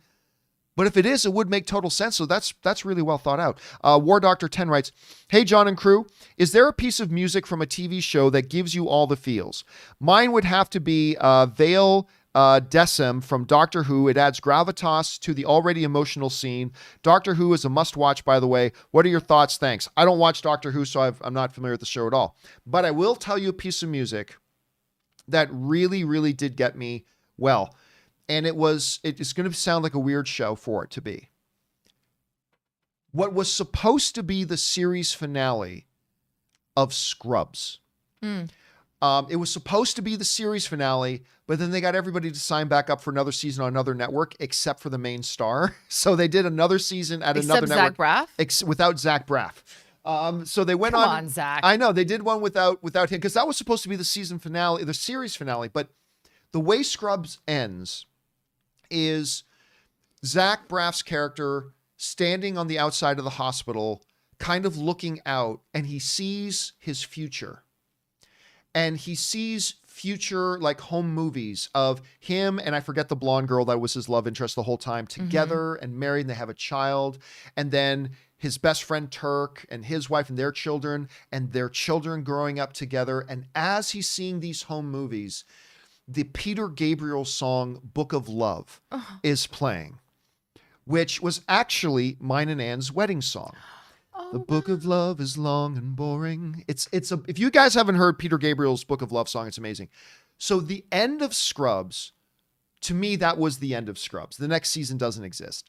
The end of Scrubs with Zach Braff staring out and seeing these home movies playing out while the Book of Love plays. One of the best series finales ever. And so do you have a song from a show that when you think back to a certain song playing in a TV show gives you the feel? Normally we think of movies when that happens, but do you have one from a song? You know what? This is going to sound so random. The theme song for Welcome Back, Kotter, which I never even watched. Welcome back. Yeah, I used to like that song. And that's the thing. I didn't even watch Welcome Back, Kotter, but you know what? Many years ago, I bought a CD, an actual physical CD. That was John Travolta's start, wasn't it? Welcome Back, Carter. Oh, that's right. Kotter. Cotter. Mr. Kotter. For some reason, I bought the CD of TV theme songs from the 70s and 80s. And I'm telling you, it's one of my favorite CDs I've ever owned because they don't make them like they used to anymore. I love the TV theme songs. I fucking love them. And for some reason, the Welcome Back Kotter song, it just kind of makes me feel all warm and fuzzy, like coming home. I don't know. Yeah. But I think that it's all, that's true for a lot of the 70s and 80s television shows. Some of my favorite 80s. Now, for me, Cheers. it's really more. Oh, yeah. Oh, the Cheers was great. I think a lot of the music, because, you know, think of that era, like the opening theme music of Miami Vice. Yes. Or one of my all-time favorite opening theme music ever, isn't even for all that good of a show, but do you guys remember Airwolf? The thing of the helicopter? That was on the CD. Was it? That opening theme music to Airwolf, just kills me. I still love that. One Day at a Time is so like, one day at a time, one day I don't at a remember time. that. Oh my God. It's like really fun and upbeat. I'm going to go find this CD, or maybe I'll just download the album. But it was like television theme song hits of the 70s and 80s. I'm telling you, it is like 30-second bites of fun. Oh, and Knight Rider. Knight Rider, obviously, Knight Rider is one as well. Okay, anyway, great question, man. All right, next up. We've got Man of Tomorrow writes, really enjoyed Superman and Lois. I love Tyler's version of Superman when he first appeared on Supergirl, but unfortunately, the writers did not treat him well after that, though still better than him losing to a boring and overpowered character like Batman. No. But I will say this, listen. You know, I absolutely hate CW's iteration of Superman. They just pissed all over the character. Such disrespect. But I have to admit, the pilot episode that just aired a couple of days ago of Superman and Lois, I have to admit, was much better than I thought it would be. Again, it suffers a little bit from split personality disorder because half of the show thought it was an HBO show. And then all of a sudden, the second half of the show fell into being a stereotypical CW show again. It's going to be interesting which way they go. But I got to say, man, hey, listen, I'll call it like I see it. It was better than I thought it would be. And I'm going to be curious to see where they go from there. All right, next up. I didn't forget to fill in a name rights. The 3 fake Spider-Man titles we got could be connected or have something to do with the multiverse. Not necessarily the names of the titles, but the fact that we got 4 different titles. It could also mean nothing or 1,000 other things. Love the show. So, of course, yesterday, as they got the show name revealed, it came on the heels of Tom Holland, Jacob Batalon, and Zendaya all putting out fake titles for the movie the day before. So what they did was they each got on social media and they put out a real picture from the upcoming Spider-Man 3 of the 3 characters together, like in a basement around a computer or something, right? And so Tom Holland posts, guys, here's a look at upcoming Spider-Man 3, and I'm so happy to introduce you the title of it. Swipe right to see the title, and then when you're on Instagram, you swipe right, you got Spider-Man. It was called Phone Home. It was this title card, Spider-Man Phone. I was like, oh, okay. All right, cool. Spider-Man Phone Home. Then Jacob Batalon put up the same post. Here's a picture from us in the movie. Swipe right. I'm so excited to announce it. Swipe right, Spider-Man Homewrecker. And then Zendaya. You swipe right, Spider-Man Home Slice. What's the name of it? Honestly, this is, I have no proof of this. This is just me guessing. I think they let each of them just pick one. I honestly think they just said to Jacob, make up a fake Spider-Man title. And he came up with Homewrecker. And then Zendaya. Well, they probably gave him a list and said, here's a list of possible things. Choose one. I don't know. I think they just let him come up with it. Because who would come up with Home Slice? But she decided Home Slice. I don't think there's any deeper meaning per se. But I don't know. Do you think there could be any deeper meaning to the fake titles? I think the deeper meaning is, hey, we want to get people talking and about this and throwing out all sorts of theories. That's, it's just fun. It was fun. It was a fun little publicity stunt. I actually kind of liked it. I thought it was well done. All right, next up. It is Tim writes, I also wanted to thank you, Rob, and everyone else on the team. I've been enjoying your content / shows for almost every night. I'm from the Netherlands, so different time zone, for a few years now. I don't tip a lot, but I am a proud Patreon supporter. Keep it up. Well, listen, thank you so much, man. It's always awesome when somebody wants to write in just to say something kind and nice, like you just did, Tim. So thank you so much for that. I appreciate that. And we're just happy that you're here and part of the community, man. So thank you so much, man. All right, next up, Tony Rodriguez writes, 1 of 2. Okay, John, remember that I said this after we see episodes 7 and 8, Agnes's Origins, New Salem, episode 7. Agnes is 100% real. She stole the book from the library in Doctor Strange. That very well could be true, by the way. She stole the book from the library in Doctor Strange, hence the empty spot. Strange takes it back in Spider-Man 3, but her damage is done in WandaVision. Hayward secretly stole Vision first to weaponize him to protect against future attacks. Project Cataract. The video is of Wanda taking him from Hayward. Videos used to frame her. Westview is New Salem, and Wanda broke into hide Viz's parts and took over. All right, so there's a bunch of things in there. First of all, yeah, that is a total theory that I also think there's a lot of validity to. Like, I am kind of buying more and more into the theory that Agatha isn't even real. But there's this other theory that has a lot of stuff to it, that book that we see at the end of episode 7 is actually from Doctor Strange's library. There's no proof of that at all, but it does make sense and it connects dots. Also, the idea, I was saying the other day that I think there could be a possibility that if Agatha is real, which I'm not 100% on yet, that this could be, from the comics, Westview might be New Salem. It might be New Salem. And if it is New Salem, then that opens the door for Agatha's son, which some people think the Pietro we're seeing in the show is actually Agatha's son. Ooh. Some also think it's Mephisto. Some also think it's somebody else, and some think it's the actual Fox X-Men thing. So there's a lot in there, man. So I'm thinking, like most of our theories, I think there's a bunch of stuff in what you're writing that will probably be true and a bunch of it that won't be, just like all the rest of us. But you're putting together some good dots there, Tony. Well said. Next up, Jobber Superman Sucks writes, hey, John, everyone's talking about Tobey Maguire as a multiverse Spider-Man, but if he has a role, I'd love to see him as MCU's Uncle Ben. He'd be the right age for Tom Holland's Peter Parker, especially for a flashback/vision scene. Your thoughts? Well, here's the thing. There was years ago, there was this like petition online for them to bring in Tobey Maguire to play Uncle Ben. Because obviously we've never had Uncle Ben with Tom Holland Spider-Man. So you're not the first person to bring it up. That is something that's out there. I don't think it's something Tobey Maguire would have any interest in doing. Plus, I'm not sure of the age difference between Tobey Maguire and Marissa Tomei. I don't know, but Marissa Tomei is older than is older, I think. But I don't know. What do you think about Tobey Maguire coming back to play Uncle Ben in that? I'm going to look up their ages, by the way. Let Tobey live his life. No, like I don't think so. I don't know. I kind of feel like there's no reason, just let Tobey go and live his life. I don't think that. By the way, their age difference isn't all that much. Really? So Marissa Tomei is like the hottest 56-year-old walking on the planet. So she's 56. Sandra Bullock. Yeah, geez. Ageless wonders. And Tobey Maguire is 45. Tobey Maguire. So it's 11 years. It's an 11. So it's not. Yeah. It's not an unreasonable difference. Yeah. I mean, 100%. Yeah.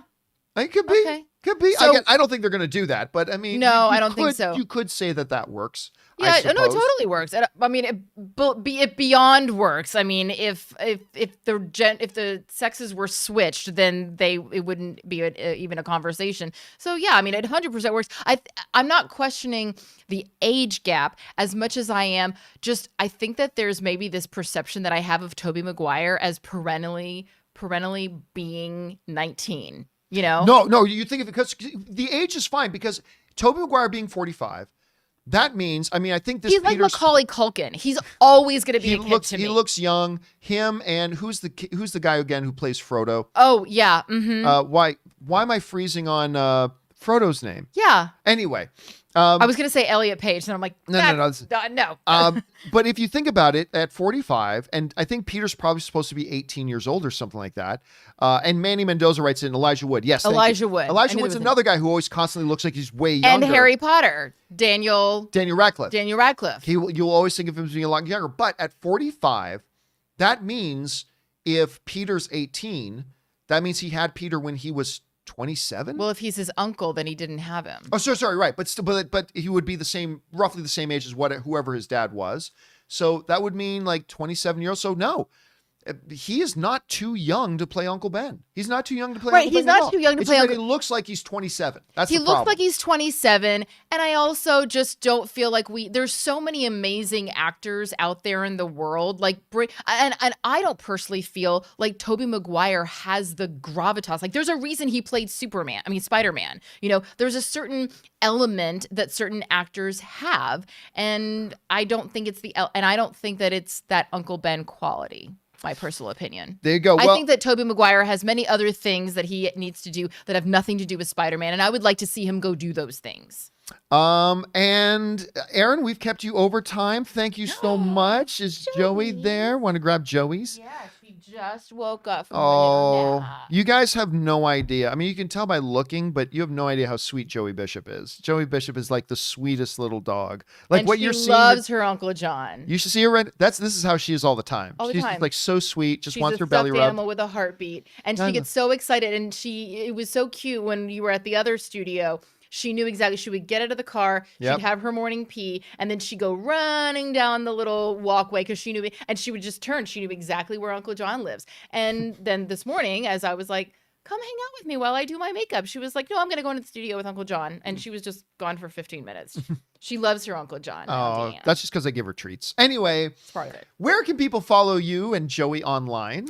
Well, when I'm not cross-stitching Baby Yoda, which I will be aggressively doing for the rest of the week, you can find us both on Twitter and Instagram at Aaron L. Cummings. Please come visit us. We would love to hear from you. All right, guys. Thanks so much, Aaron, for being here. We'll see you again next week. Guys, Aaron Cummings, everybody. Aaron Cummings. All right. So we've still got some time here, guys. Let's keep firing through your questions that you guys have sent in. All right. That was Jobber Superman Sucks. Chancellor Henry writes, Hello there, John. I finally saw Man of Steel. I know I'm in the minority in this crowd, but I didn't think it was very good, and I don't mind the type of Superman he was, but he felt extremely plain. I'm glad you guys liked it, but I hope Zack is done with the DCU after Justice League. Well, wish granted, he's not going to be doing any more DC movies, but hey, listen, that's no worries. Film is art. And art hits us all in different ways. Just because I love Man of Steel doesn't mean you need to. And just because you love something doesn't mean I need to. And that's the beautiful thing about film. And if Man of Steel didn't work for you, Man of Steel didn't work for you, and there's nothing wrong with that. To me, it's the most underrated comic book film of all time. And I love what Zack Snyder does with that character, but that's me. Doesn't mean that's how you have to feel, so it's totally cool, Chancellor. All right, next up. The Tanu writes, one of two. A theory I really haven't heard. What if the engineer is the MCU's version of Octavius or Osborn? Upon seeing the Hex, he wishes to study it, and in No Way Home tries to recreate it and ends up starting the chaos that the Spider-Men have to stop. Yeah, it seems like a pretty much of a stretch. Would also connect the two stories on another level, though personally, I think the engineer is a nothing burger. It was just a throwaway line by Monica that got blown up by everyone due to all the smart personas in the Marvel comics. I mean, that is very possible. It is very possible that there is no engineer. I still think there is a chance. I'm not saying it'll happen. Don't misquote me. I'm just saying I think there's a chance that we have still yet to meet the engineer. Could it be Octavius? Could it be an Osborn? Maybe. I mean, that wouldn't contradict. It would seem rather random, though. It would seem incredibly random if it was. But, I mean, that is a possibility, so don't count it out. Don't definitively count it out. All right, next up. Wesley Cunningham writes, 1 of 5. Okay, buckle in. Here we go. Referencing someone's comment from the spoiler discussion, I agree that Marvel did not expect WandaVision to explode like it has. I also think, to both their surprise and the audience's, that it worked out to be the best possible return to the MCU. Something unassuming and veiled in mystery, different but interesting and character-driven. Some reminders and references to the last big climax in Infinity War and Endgame, and crescendo to what seems like an explosive finale, leaving everyone hyped for the MCU again. As we all now are. Cue the more action-heavy fare in Falcon and Winter Soldier and Black Widow. The reverse order, the original plan pre-pandemic would have had just a slight bit of sameness, fights, explosions, etc. to start off. Then felt like a big slowdown when WandaVision would have come, kind of throwing off the momentum. This is why I say Feige is a once in a generation. He took a terrible situation and made it work out even better than it would have before. Agree? No? Love your show, or love to know your thoughts. All right, thank you so much for that, Wesley, and well laid out. Yeah, listen. This, first of all, I completely agree. I think WandaVision, Disney knew, would be a success. I think they knew and were very confident that WandaVision would work and would be a success. I don't think they ever dreamed that it would be the number one show in the world that would be talked as much about it's being talked. I don't think they were anticipating it being as successful as it is. I think they knew it would be big. They knew it would be a hit. I don't think they were anticipating how big of a hit. And you're right. It has delightfully, maybe even accidentally, turned out to be the perfect way to get back into the MCU with something so different, something so unexpected. Because, even those of us who love the MCU, we would be forgiven for just thinking of MCU as, okay, get into the rock'em stock'em, big action, whatever. But they come back in with something like this. You're right. It feels very much like a perfect entry point for all of us. It's been so long since we've had any MCU stuff to get back into it. It's worked out very, very well. So I think your rationalization there, Wesley, is very well thought out. And I really agree with you. I really do. I really agree with you. All right. Well said, Wesley. Next up, Whaleman K writes, hey, John and Rob. Rob's obviously not here right now. Spoilers, but with Superman and Lois, there was a connection to the Arrowverse in the episode. When the villain says his world was destroyed and we get his reveal at the end, he was referencing to Crisis. He is of another Earth. I don't know that he was referencing Crisis. That was an assumption. That's you interpreting and making an assumption. Now, it very well could. One of the things I said that surprised me about the Superman and Lois premiere is that there was absolutely no references whatsoever to anything else in the Arrowverse. It felt like it's almost a reboot in a way. Now, you can't read too much into that because it's just one episode, right?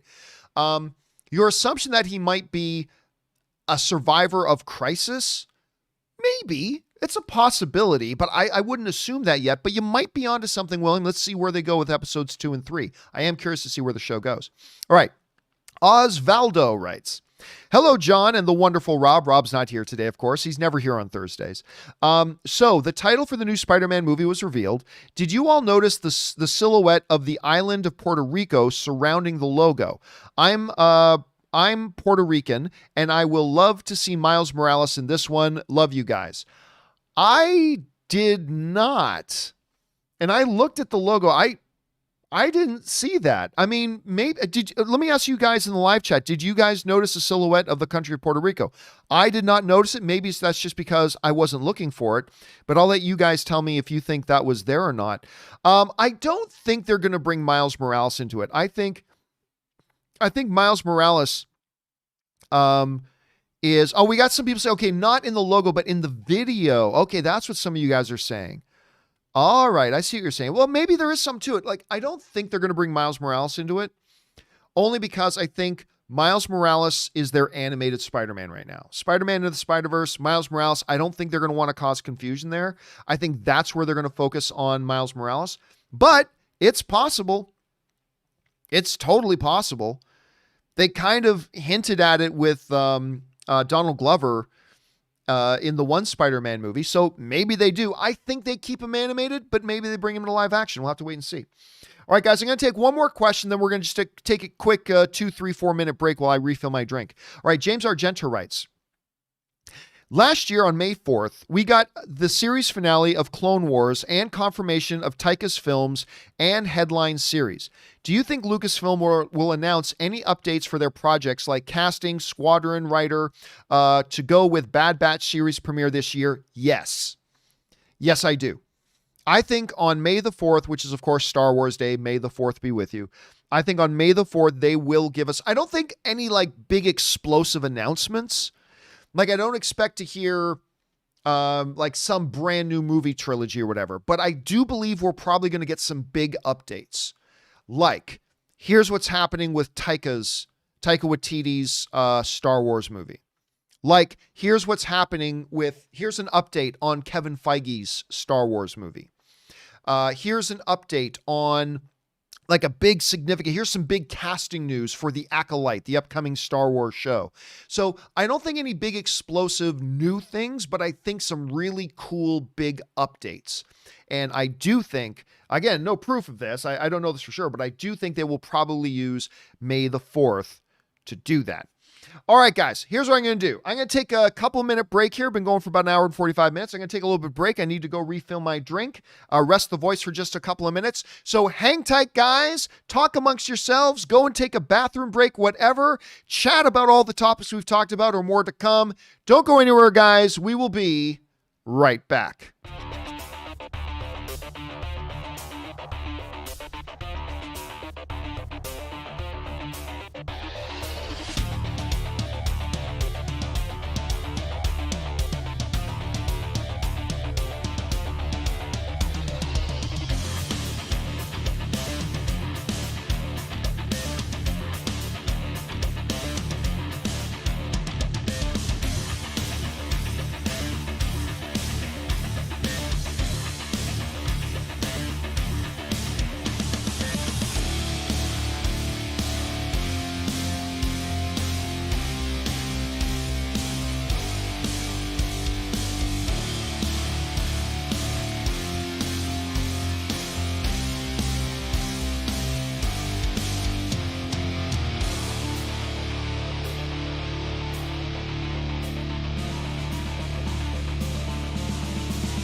All right, guys, and we are back. Thank you so much for your patience and indulgence as I took a little bit of a break there.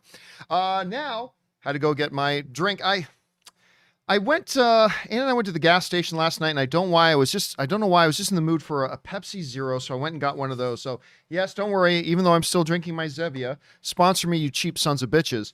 I am also going to try myself a Pepsi here, so I'm going to drink that for a minute. All right. Anyway, let's keep on going with the questions, shall we? Next up, where are we at? Was it James? No, that was James we already did. Okay, next up, part 1 of 2 writes, Walking Dead's back this weekend. John, did you see Jeremy John's video about The Walking Dead he posted yesterday? I feel like you're in the same boat as him and me.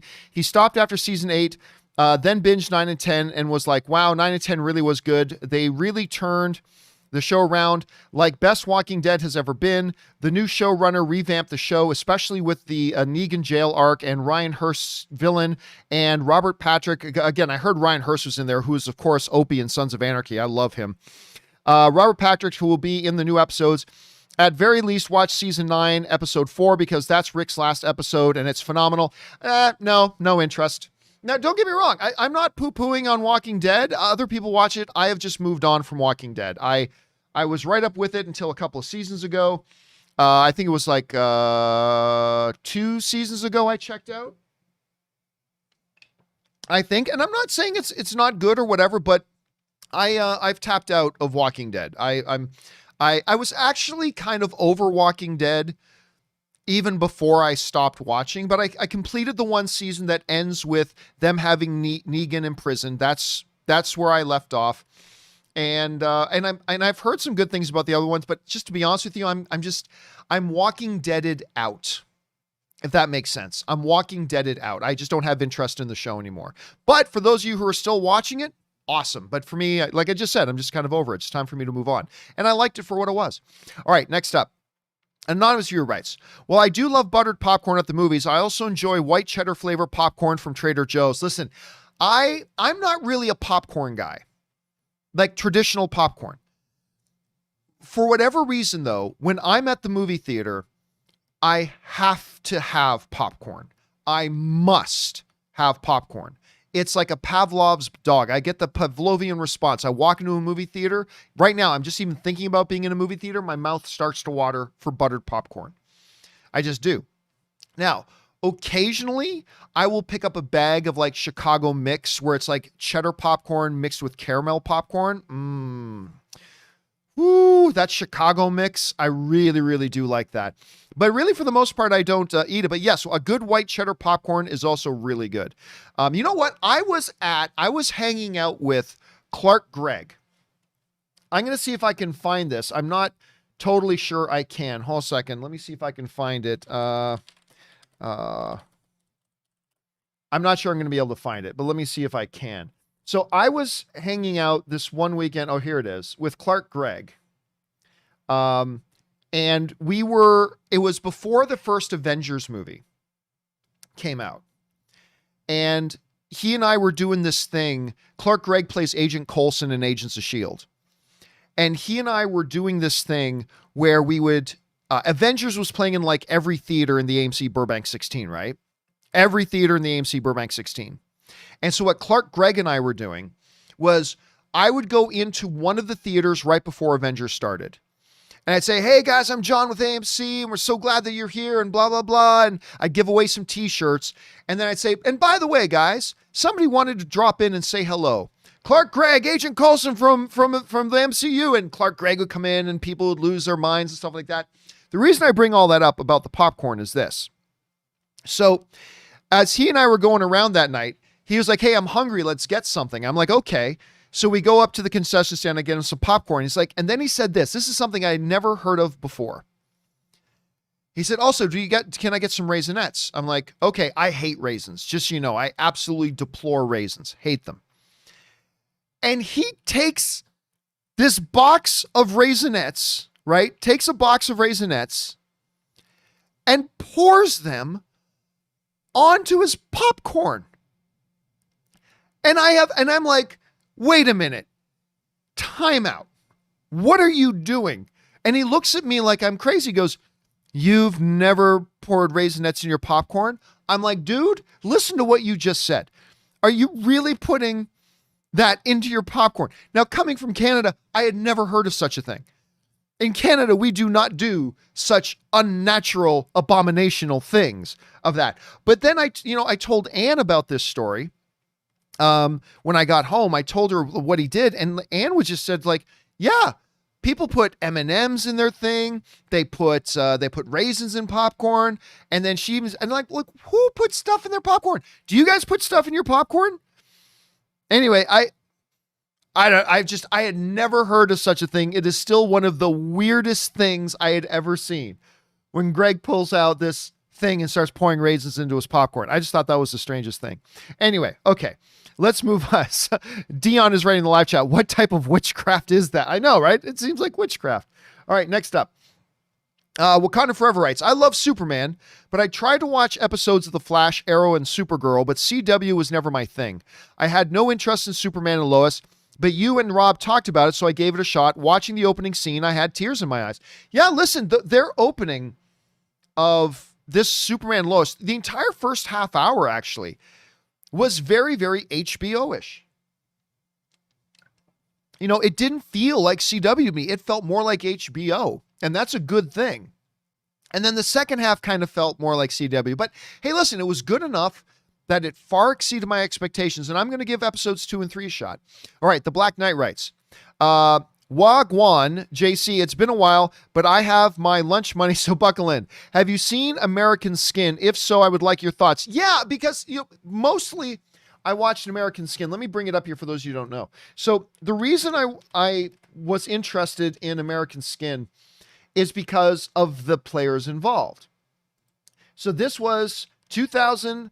Oh, wait a minute. Time out. This is the Theo Rossi one. This was not what I was thinking of. Every once in a while, I catch myself. I thought we were talking about something else. You were talking about the Nate Parker movie that has Theo Rossi, who was also in Sons of Anarchy. He played Juice in Sons of Anarchy. That's the one no, I did not watch American Skin. I did not watch. Sorry, forgive me. I was thinking about something completely different.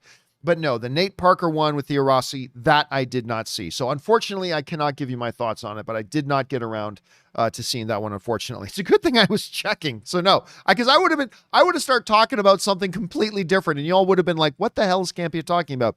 See, sometimes I think of the wrong things. All right. Next up, Black Knight also writes, it's been pointed out on social media that the difference of vision from Ultron to WandaVision, human eyes, not robotic, color changing of the bracket that holds the cape. Some say it's TV budget eyes. Some say it's because he's a copy. What does John Campea think? Well, listen, I've been very clear about my thoughts on Vision. This isn't really Vision. This is not Vision. He thinks he's Vision. But this is more, I always draw the comparison of Ben Reilly. In the Spider-Man comics, you had Ben Reilly, right? Who was he was a clone of Peter Parker. But for a long time, we, the audience, thought it was Peter Parker. He thought he was Peter Parker. Turns out he was a clone. It's called the Clone Saga. And at the end of it, he accepts that he's a clone. The real Peter Parker comes back. And so the clone changes his name from Peter Parker to Ben Reilly and goes off and becomes, because he had all Spider-Man's powers, he went off and became what's known as the Scarlet Spider. So and I think that's what's happening with Vision. Vision thinks he's Vision, but I don't think he's actually Vision. Vision is dead. Vision's dead. This entity believes he is Vision, has the abilities of Vision, but he's not actually Vision. That's my theory. It may end up being very, very wrong, but that's my theory right now. All right. Next up, Black Knight also writes, the other day when you said your friend jumped in the MCU at Endgame, I had visions of 10,000 plus Campea fans all slap their foreheads like a National Lampoon's movie killed me, the Campea clap. I know, but it's true. And listen, the reality is, maybe you don't realize it, you all know people who probably saw Endgame and it was probably their first MCU thing. Like with all the hype coming up, there was probably a lot of people, and this probably was also true for Infinity War, with all the hype and all the buzz and all the talk. Probably a lot of people were like, you know what? I'm going to try this out. I'm going to check this thing out because I hear everybody's talking about the Marvel Cinematic Universe. I'm going to go try it out. And probably for a lot of people, it was their first experience.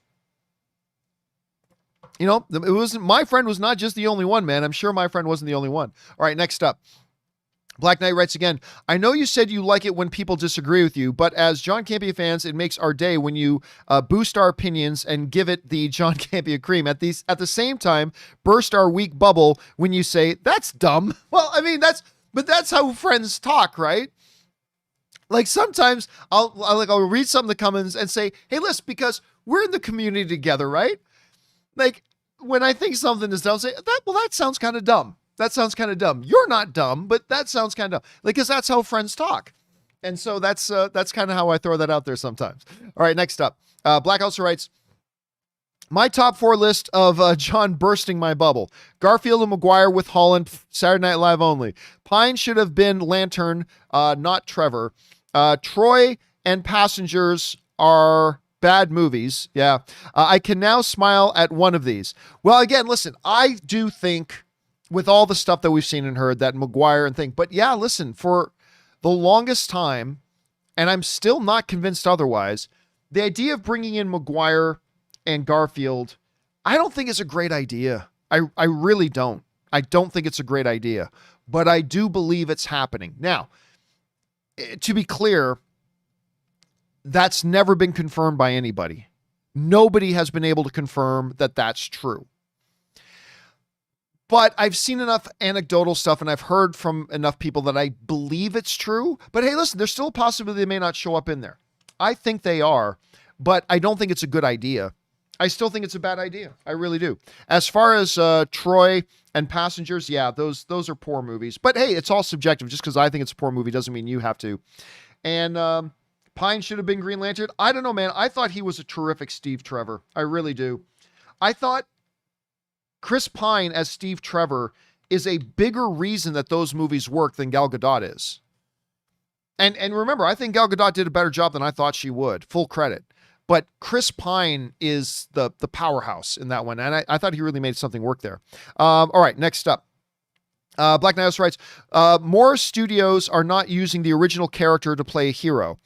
Blue Beetle doing it. Ant-Man has done it. Spidey too. Even though it was a cartoon, is Batman is simply too big for them to go the Terry McGinnis route, or have you changed your mind at all? No, so I said for years, going back before the AMC days, like even going into like movie talk days, or movie blog days. People say, John, I think they're about to do a Batman Beyond. I'm like, they're not about to do a Batman Beyond. And sure enough, every year comes and goes. Everybody says they're about to do a Batman Beyond. I say, no, they're not. And for over 10 years, they haven't. But when Spider-Man Into the Spider-Verse came out, I think Spider-Man Into the Spider-Verse made it more possible that Warner Brothers could explore Batman Beyond than any other time in history. I think if like a Batman Beyond ever happening was at like 5% chance, I really think Spider-Man Into the Spider-Verse bumped that to like a 15 to 20% chance. Now, I still think it's a mistake. It would be a mistake to do Batman Beyond. I don't think anybody cares about a non-Bruce Wayne Spider-Man.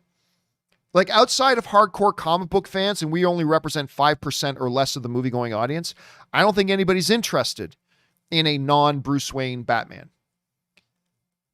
But Spider-Man Into the Spider-Verse came along. And you could make the same argument that people want Peter Parker as Spider-Man. But then we got Spider-Man Into the Spider-Verse. Granted, it's an animated thing, but still. And we had Miles Morales. And it was awesome. So much awesome. And I think that awesomeness has increased the chances. I still don't think it's likely. I still don't think they should do it. But I do believe that Sony animated movie has made it possible. So we'll see where they go in the future. We'll see. All right. Black also writes, I love when John is voicing a serious topic, got his fury face on, then boom, someone drops a super chat and he has to break character and say thanks. Anyways, always the professional. I'm not quite sure what we're referring to there, but thank you for that. I also write, is it just me or is Agent Woo going rogue in WandaVision, seeming out of character the way he has been written? From Ant-Man to earlier episodes, I had him down as one purely for the rules. I said the same thing to Ann, because what happened was the other day, Ann and I popped on, we had some friends over too. We popped on Ant-Man 2, which I haven't watched in a while. And we popped on Ant-Man 2, and sure enough, that's where, Randall Park makes his debut as Jimmy Woo. And he talks about he's a youth pastor on the side, and as he's explaining to Scott's daughter why Scott is under house arrest and all that kind of stuff, exactly. He really does seem like a real stickler for the rules. And it does seem a little out of character in WandaVision for him to want to attack sword agents and go rogue. It did seem, I'm not going to lie, you're right. It did seem a little out of character. There are some people theorizing that Jimmy Woo is actually Mephisto. If they revealed that Jimmy Woo was actually Nightmare, Mephisto, another villain, I think people would lose their minds. But you're right. It did seem a little bit out of character. I agree with you. All right. Also writes, to me, it seems they have changed the rules in WandaVision. Monica's vest was altered, came out intact, but still fully functional. But Vision can't. I know he's more complex than a vest, but the MCU needs him. No, they don't. I would say, listen, if the MCU is taking out Iron Man and Captain America, then they don't need any one character. They've got so much in the MCU. If they need anybody, it's Captain America. That's who they need. If they need any one character in order to succeed, it's Iron Man. You're Captain America and Iron Man. And they've taken them both out of the equation for now. They're both coming back, but for now. So they don't need Vision. It's not inconsistent. I think Vision isn't real, and this version of Vision cannot exist outside the Hex. So that's my theory. Could be totally wrong. But we'll find out. All right, next up. The Black Knight writes, one of three. I'm forced to watch the animated Grinch at least 3 times a week. My kid loves it. When it first came out, I did what lots of us do. Why? But having actually eventfully given it my full attention, I can honestly say I think it's better than Jim's, because the impact Jim had when it was released and the gap between the two isn't the biggest. Benedict's, I think, is very underrated. I think if and when people do remakes, if you look to outshine the other, timing and everything have to be on point. You can't just pass it or match it. You have to blow it out of the water if that's your goal. Listen, the Benedict Cumberbatch animated Grinch movie was really charming. I ended up liking it up. My wife loves it. Anne fell in love. I still remember when we went to go see it. We saw it at the AMC Burbank 16. Because I couldn't make it. Something was going on with the press screening of it. I didn't go to the press screening. Ended up going to seeing it at the AMC Burbank 16 on opening night. And my wife went crazy for that movie. She loves that movie. Now, I think I personally prefer the Jim Carrey one. The Jim Carrey one is a very, very special place in my heart. I love that movie. But yeah, this animated one was very charming. It was really charming. It was very sweet. It was definitely humorous. I thought it was really good. And I agree with you. I think it's a little bit underrated. I really do. All right, next up. Black Knight also writes, you weren't kidding, man, when you said buckle in. One of two. So I'm not the biggest Star Wars fan, but I thought they let me watch Mandor to see, don't know what that means, what all the gas was about. I knew Luke was coming, and at first I thought the CGI ain't that bad. Then the more he spoke, the worse it got. Why was this allowed? I know everything has a budget, but come on. Is it daft to think they could have dipped into the overdraft to have this done right? I won't be alone in that this is my memory from the show. P.S. Lunch money done, but I'll be back. My G. So yeah, look, with the Luke thing, the very first thing I said when the Luke appearance happened at the end of Mandalorian season 2 was, well, that CGI isn't good. And it's not. I mean, let's be honest here. We can love the episode and acknowledge that that was bad CGI. It was. It's perfectly fine for 2011 CGI, but it was not good CGI. I don't think it I think it had more to do probably with schedule than budget. Because listen, these things take time. And if it was one of the last things they got around to, maybe they simply ran out of time. Because for Disney and Lucasfilm, budget's not the issue. I mean, let's be clear. Budget isn't the issue. It's time. And my guess is they all looked at it and they knew it wasn't up to snuff. They knew what they were looking at wasn't great. But my gut says it was probably more an issue of time. They simply ran out of time to do it any better. And then they had to get it out the door and get it prepped for release. So that's my guess. I don't know if I'm right or wrong, but again, that is my guess. All right, next up. Thanks for all that, Black Knight, by the way. Thank you very much for participating on that level, man. Next up, Jose G writes, 1 of 5. Hey, big fan since the good old days in the storage closet at AMC. Thank you so much, man. So I've been thinking about the current state of the movie theater industry, with it starting to open up in New York and hopefully other states, in addition to more vaccines being created and distributed, and finally lowering infection numbers by the day. It's looking like the cooties virus can be controlled somewhat, and theaters could be in full swing in time for Spider-Man No Way Home, pun intended. With people possibly needing more incentive to go to theaters, it would be wise to sort of build up hype and create some sort of event. Now, with that long setup done, here's my pitch. Marvel uses Doctor Strange and WandaVision to set up the concept of breaking realities.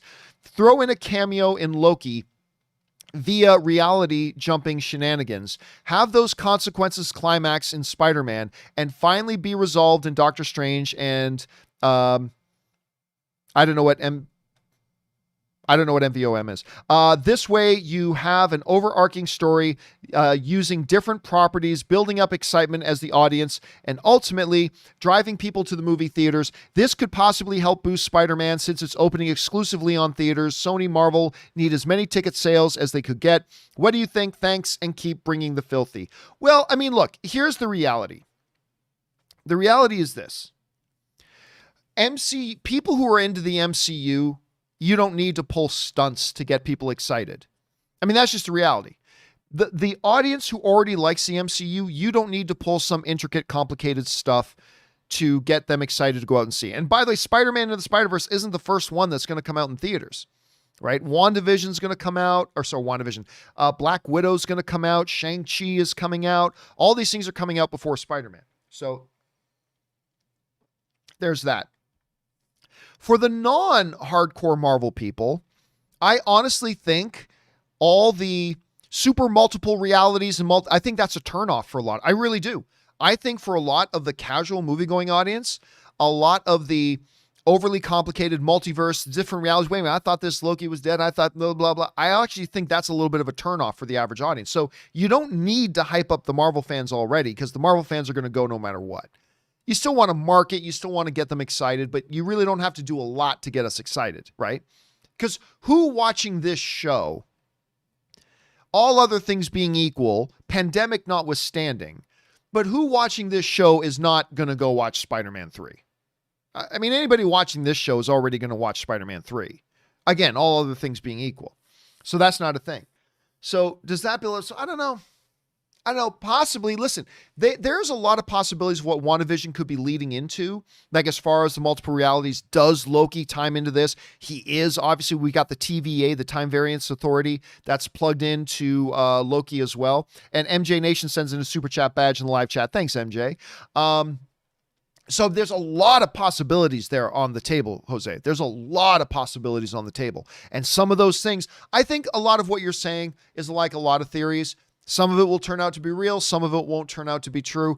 But but let's see. But listen, the movie theater industry as a whole is going to have to ramp up. They're going to have to build a campaign, raise awareness that, guys, movies are back. Now, some people may say to me, but John, other than New York and Los Angeles, many movie theaters have been open. Yeah, but they're not really open because the studios aren't putting out movies. But once things are back, once the studios are really putting out the movies again and the theaters are open, even if they're at limited capacity, the theaters are going to have to ramp up, raise awareness that the movies are back. That's going to take a little while. That's going to take a bit. And they need to do things to reassure the casual moviegoer that coming to the movies is a safe thing to do. It's certainly safer than going to the grocery store, And I'm a firm believer that everybody in the pandemic needs to act responsibly and stuff like that. But I believe if like a movie theater takes the proper precautions and takes the proper safety procedures into account, I believe going to the movie theater, because I did it twice, I believe going to the movie theater can be a very safe feeling, secure environment. So, they need to do both things. And both of those things will take some time. And I'm sure the MCU, like you're pointing out there, Jose, is going to play their part in it as well. All right. We just got a couple of minutes left here, guys. Next up, we've got Jared's Reviews writes, "Hey, John, I don't know. Now, don't tell us, but I was curious if you anything. Let's try this again. Now, don't tell us, comma, punctuation is our friends, everybody. Okay. So now don't tell us, comma, but I was curious if you anything major that's supposed to happen in the next 2 episodes. You're probably asking if I know anything major that is supposed to happen in the next 2 episodes of WandaVision. Also, when you learn about these types of info, like Peter is Quicksilver, do you ask your source or do they just tell you? I won't talk about WandaVision, but I will talk about in general. I know well enough. Look, I have friends. I have friends at Warner Brothers. You guys know, I mentioned that I've got some good friends who are connected in and work at Warner Brothers. I've got friends at Disney. I used to have a real good friend working at Paramount, but they're no longer at Paramount. They're somewhere else now. And I've got connections in Lionsgate, and I've got connections in just about most studios. The only one I really don't know anybody at is Universal. I don't really know anybody at Universal. I've got some acquaintances there, but at any rate, I know well enough never to ask them for information. I never ask people I know for information. Never. The only times I do that is if there is a prominent rumor theory going on out there that may look like it has some credibility. If that's the case, I will drop an email to somebody and say, hey, this is the big thing being spread around right now. Can you give any insight? Is this true or not? And sometimes they'll let me know and sometimes they won't. But I know well enough, I'm not an information digger. And the reason I'm not an information digger is because I have no desire to be in the scoop game. I have no desire to be in that game. No desire whatsoever. And MJ Nation sends in another super chat badge in the live chat with a really cool looking remote control. Thank you for that, MJ. I have no desire to be in the scoop game. None. There are people who are in the scoop game who are very good at it and all that kind of stuff. But this whole, I got to break the scoop. I've never been into that. I think there's like 3 things I've ever broken in my last 10 years of doing this job. It's just not what I'm into. But yes, sometimes people I know in studios will write to me or give me a call and let me know something. That happens.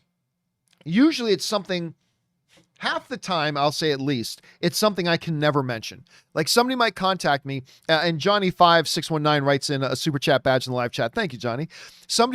They'll write something, say, now don't say this to anybody, but just so you know, blah, blah, blah, blah, blah. And then 2 months later, that news becomes public and I knew about it for 2 months. Sometimes that happens. And sometimes they'll write to me and let me know some things that I do mention on the show. And I'll say, hey, look, I can't say how I know this, but this and this and this. Usually it's nothing earth shattering though. But yeah, anyway, no, I never write to people to ask because I think that's rude. I mean, don't get me wrong. I don't mean that for like professional reporters working for real news outlets and, you know, they have their sources and they work their sources, but that's not me. So no, I never write to anybody to try to get info. Sometimes I will write for confirmation, but I will never write to people to try to get info. That's just me. All right, next up. Let's see here. Sorry, something froze. Give me a second. Why can I not get this to scroll? Give me 1 minute. Sorry. Let me just refresh this. Okay, done. All right, next up. Now I can see it. There it goes. Anonymous viewer writes, does anybody remember in the scene in Ultron where they go to the Nexus, the World Internet Hub? We just were talking about this yesterday. The World Internet Hub in Oslo, and find that Jarvis has been hiding in the internet. Could be where Ultron is hiding now, and that's what WandaVision is actually referencing. All right, so and MJ Nation sends in another super chat badge in live chat. Thanks, MJ. The reason I don't think so is because Nexus is a common phrase. Nexus is kind of a common thing, right? It's not really all that unique of a thing, Nexus, just to use it there. But also in the commercial where they reference Nexus, it was clearly a reference to the Nexus of all realities. He was talking about don't like your reality, try a different one, like that sort of thing. So you're right, Nexus, the word, was used in Age of Ultron. But I don't think that's what it's referring to. I really do think it's a reference to the Nexus of all realities. That seems to make more sense. That seems to tie in more with what's going on in WandaVision and the fact that WandaVision is tied into Doctor Strange 2, which is called Multiverse of Madness. So I think that it's really more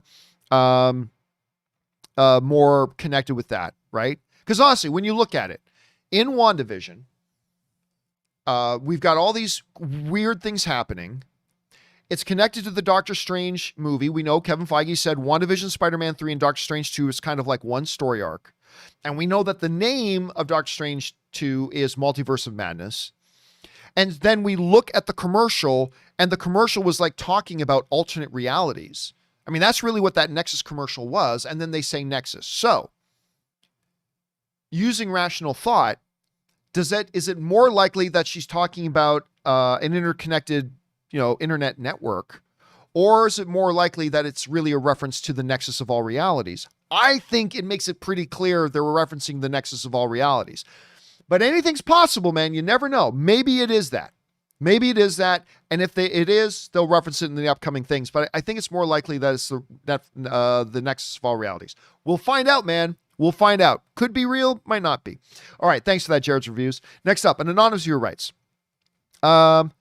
Oh, wait, sorry, that was anonymous review. Sorry about that. Next up, Sempaigar writes, some of my favorite action comedy films, I Spy, Showtime, Blue Streak, National Security, Shanghai Noon. I love Shanghai Noon, by the way.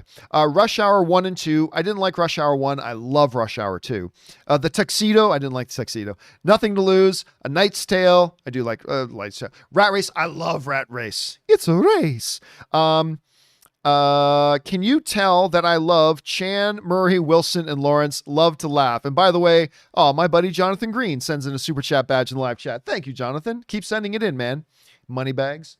All right. Yeah, listen. I wasn't a big fan of I Spy. Gonna lie. Showtime was pretty good though. Showtime is one people underestimate. I get a kick out of Showtime. I really do. And Sempaigar, I think it's been a while since anybody's actually sent in anything referencing Showtime. That's a good one. I like that. Well said, man. Well said. And again, oh my God, Shanghai Noon. I love Shanghai Noon. And Luis Maya sends in a super chat badge in live chat. Thank you, Luis. I appreciate that, man. Shanghai Nights was a disappointment, but that first one with Owen Wilson and Jackie Chan, I love that movie. Absolutely love that movie. And it's really too bad that the sequel, Shanghai Nights, was so bad. It's really an unfortunate thing. All right, next up. Sam Fisher writes, over under 30%. Marvel Sony release a Spider-Man stay-at-home or Spider-Man work-from-home short in either the theatrical run or the home release, a la Thor Civil War short, with Peter being stuck at home in his Spider-Man costume or wearing a face mask over a Spider-Man mask. I'm going to go under 30%. But I remember those two names, stay-at-home and work-from-home, those have been the subjects of a lot of memes over the past year. Over the past pandemic that we've been living in, a lot of people thought, hey, the next Spider-Man should be called Work From Home. I mean, it would be kind of an opportunity for Disney. And Jay Weiss sends in a super chat badge in the live chat. Thank you, Jay. It would be an opportunity if they wanted to do some kind of public service announcement. Maybe it would be. But you know what? They won't, because it'd be contradictory. First of all, it looks like we're exiting the pandemic at this point. And again, today we're celebrating, I believe it's 41 or 42 days in a row that we've had declining new case numbers. More and more hospital beds are open. The vaccines are rolling out much faster than they even promised. This is all good stuff. That means we're getting into an area now where New York is opening their theaters again. LA is now looking at reopening theaters again, all this kind of stuff. So I think on all of that I don't think they're going to put out a PSA that says stay at home.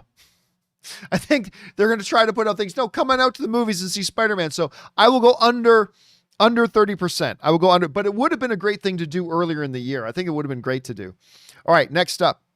Alan writes, hey, John and Rob, one thing I have always wanted to see in live action, besides a great Transformers movie or a Digimon movie, is Gundam. The anime series have all been great, in my opinion. Do you think we'll ever see it? Yes, we will. Actually, there have been whispers over the year of them trying to get Gundam going, and just recently it was back in the news again. We're going to see Gundam. We're going to see Gundam. There's no doubt. There's no doubt. The only question is when. Obviously, the past year has thrown a wrench into a lot of things, especially for something as big. It's going to be very, very CGI heavy and all that kind of stuff. But it's going to happen. It's going to happen. Sooner or later, it's going to happen. It's 1,000% that's going to happen. So, and again, there's already some movement going on it. So I honestly, look, no insider information. I would not be surprised if within the next 2 years, like before the end of 2023, I would not be surprised. Like, not only there's been talk about Robotech and there's been talk about a lot of different things, but I honestly think, not a report, not a story, I think a Gundam thing could actually be officially announced in green light in production before the end of 2023. No insider information here. I'm just speculating, but it's just too big of a thing to not, and the prospects of it being such a huge kind of tentpole thing are there, and it's an IP. You can make a franchise out of it. It's got too many things going for it. So I would say yes. All right. Last question of the day, guys, comes to us from Tim Tracy, who writes, hey, John, I just saw an article stating that after No Way Home, Tom Holland is taking a break from acting. With a fourth Spider-Man movie already in development, how does this bode for the web slinger? Thanks, and keep up the filthy. Well, I'm not sure there is a fourth one in development right now. I'm not sure that there is. As a matter of fact, right now, after the next movie, his contract's done. His contract's over after the next one. So I don't think anything's in development right now. And by the way, when an actor says they're taking a break, that normally means they're going to take 4 or 5 months off. I don't think, and I personally haven't seen Tom Holland say he's taking a break. I didn't see that myself. I'm not saying he didn't say it, but I'm just saying I haven't seen those comments myself. But listen, he's been really busy. Like with all the chaos walking, with Uncharted, with Cherry, with the Spider-Man drama, he's been working pretty steady. And he's got money. So if he wants to take like 4 or 5 months off, that's fine. But I mean, I really don't think you're going to see him slow down much at all. So we shall see. All right, guys, listen. For everybody else, from Javier Oliva, Gigam Aggies, SP 1992, and on, do not worry. We will get to your questions soon. When the next show we do, we're going to start off our live questions part of the show by getting to your questions. You sent them in. Don't worry. They're going to get answered on a show. All right, guys, that'll do it for today's installment of the John Campea Show. Thank you so much for being here, guys. And once again, do not forget, today at 2 p.m., just an hour and a half from now, we are going to be doing, it's game day, everybody. We're going to be doing our WandaVision pregame show, just talking about all of our wild theories about what we think we're going to see tonight. What do we expect to see tonight? It is game day, everybody. It's game day. I hope you guys will come and join us. Take a look on my channel probably in the next 20 to 30 minutes, and you'll see the live event pop up, and then we'll get rolling at 2 o'clock. And I hope to see you guys there. All right, guys, thanks to everyone for spending some time with us here today. Thank you to Aaron Cummings and Joey Bishop for being here and bringing their good stuff here. And thank you especially to all of you guys who sent in those live questions. Number one, because you gave us great fun things to talk about. But number two, you supported this channel as you did it. And all of us involved with the John Campea Show, thank you guys very much for that support. Okay, guys, that'll do it for me. Thanks a lot for being here. My name's John Campea. And until next time, my friends, bye-bye.